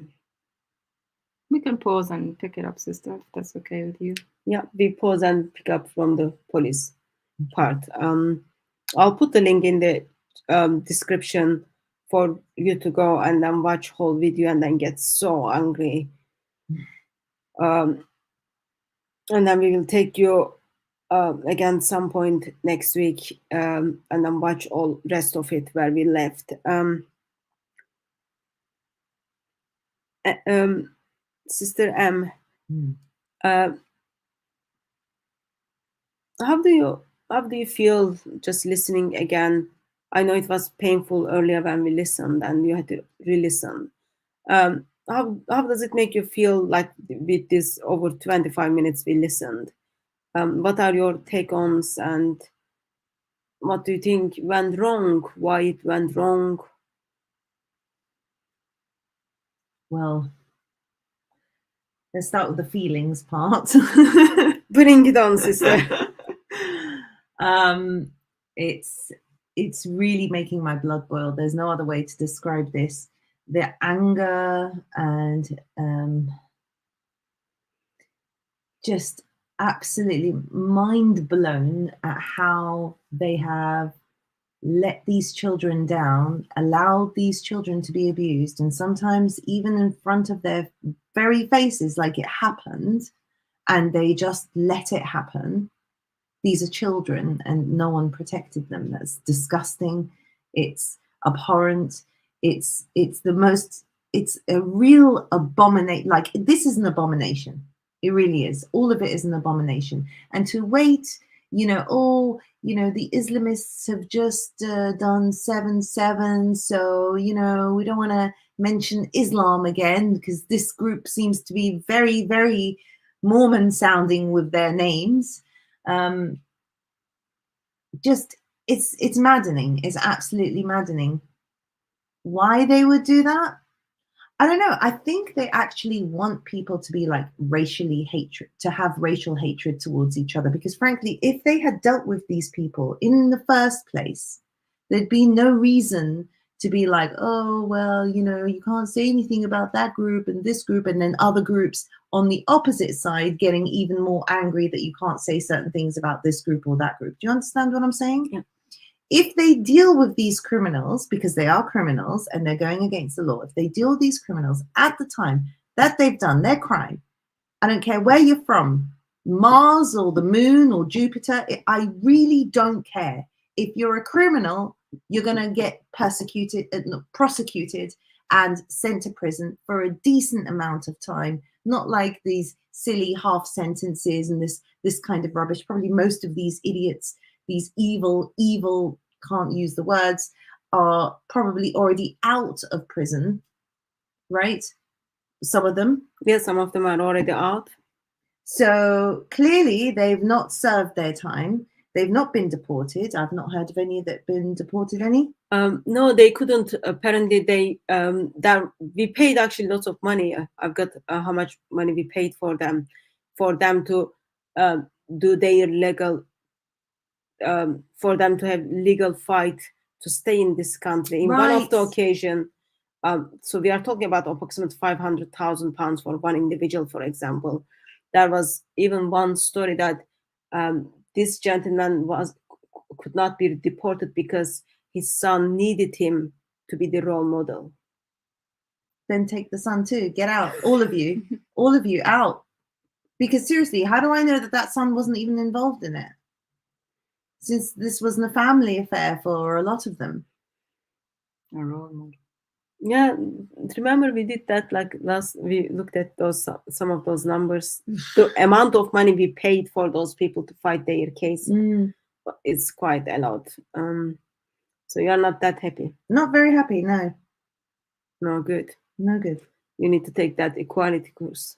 Yeah. Equality and diversity course. No, I'm fine. I said I don't care if they come from the moon or Jupiter or wherever. They just need to be prosecuted and sentenced properly. You committed a crime, and then you need to deal with the consequences. Yep. And especially crime towards kids. Mm-hmm. Beloved, how is your suffering? My suffering, sister, this is vindication for people who have been saying we need to fight the ideology of Islam. The problem is not that they're Pakistani, let's be honest. The problem is they're Muslim. I didn't see a Pakistani Christian doing this. Their names are Hassans and Muhammads. They all come from different cities, but they all share one thing in common. They all come from Islam. And Islam happens to have a prophet who did this to a 9-year-old. He was engaged to her age 6 and climbed on top of her age 9.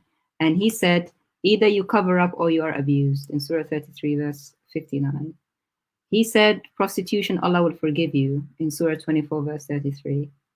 So if we're going to go for a course on diversity and equality, and Surah 65:4. And Surah 65:4 about divorcing children. So the course shouldn't be diversity and equality. It should be how to fight the ideology of Islam and show that this is the cause of the evil. And then for any Muslims who have dignity and that hate this evil to leave it, and to show that when people follow it, they become those ethnic men of a certain occupation. It's not ethnic men of a certain occupation. It's men of a certain religion, okay? So that's what it is. As to why our country is complicit and why our police are complicit in it, political reasons, political correctness, people don't want to be called certain labels. Even some of the protected group may be in the police or in high enough places. Surely we got mayors of certain big cities of belonging to those groups, sister. So it's like evil colluding with evil, and the victims are children. So I say, please continue to fight against the ideology of Islam. That's the answer. Yeah. We do acknowledge that people do crazy things, but in here we've got Muslim people who are following the information or the laws in their own sources.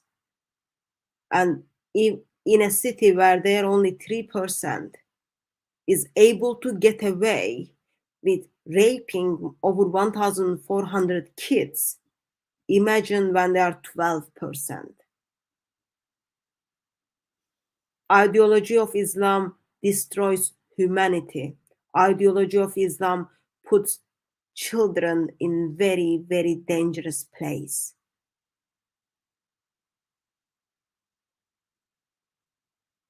People will fight for their right to stay here. People will do all those crazy things. But ideology needs to be dealt with. And since police officers, Mr. Policeman, fails to do that, councils fail to do that, social services stepped in, somehow they failed, they didn't do their part well, that caused hundreds, thousands of girls to be abused, raped, and sold around. Why? Because we don't want to deal with Islam.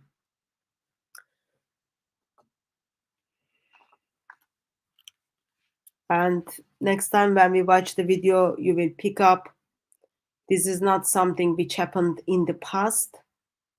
It is still happening today. It is still happening today. And those of you who listen to today's live stream or who listen this video before we even put up here, you have responsibilities to do something about it. You can't be like Mr. Policeman who turned blind eye when he went into the room and saw those girls were being raped. You can't be the counselors who just say, oh, we don't have money to deal with it, all files are getting lost. You can't be one of them. If you stay silent, you come alongside of that. There are kids who is being harmed. There are kids who is being abused. Maybe today it's someone else's kid, but if you don't speak, tomorrow it's going to be your kid. It's going to be your children tomorrow. Because we let people to get away with whatever, however they want to get away with things.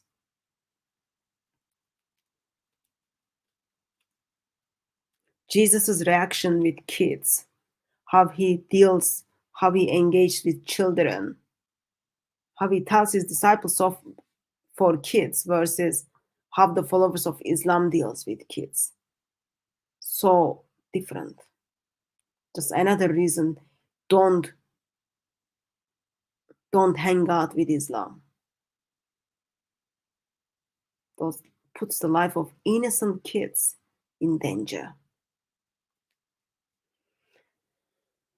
Anyway, beloved, thank you very much for joining us and going through this pain with us. And Sister M, thank you very much for joining us tonight as well. Really appreciate your inputs. And I'm sorry, those of you who felt it was really, really not good live stream. I'm sorry you felt that, but I'm grateful that you felt it, because watching such a thing and simply being silent about it or not showing any emotion is just coming alongside of what's happening. By God's grace, we will pick up part 2 of this and then finish the video. Thank you for joining us in this live stream. May Christ crucified silent you with his love until we see you again.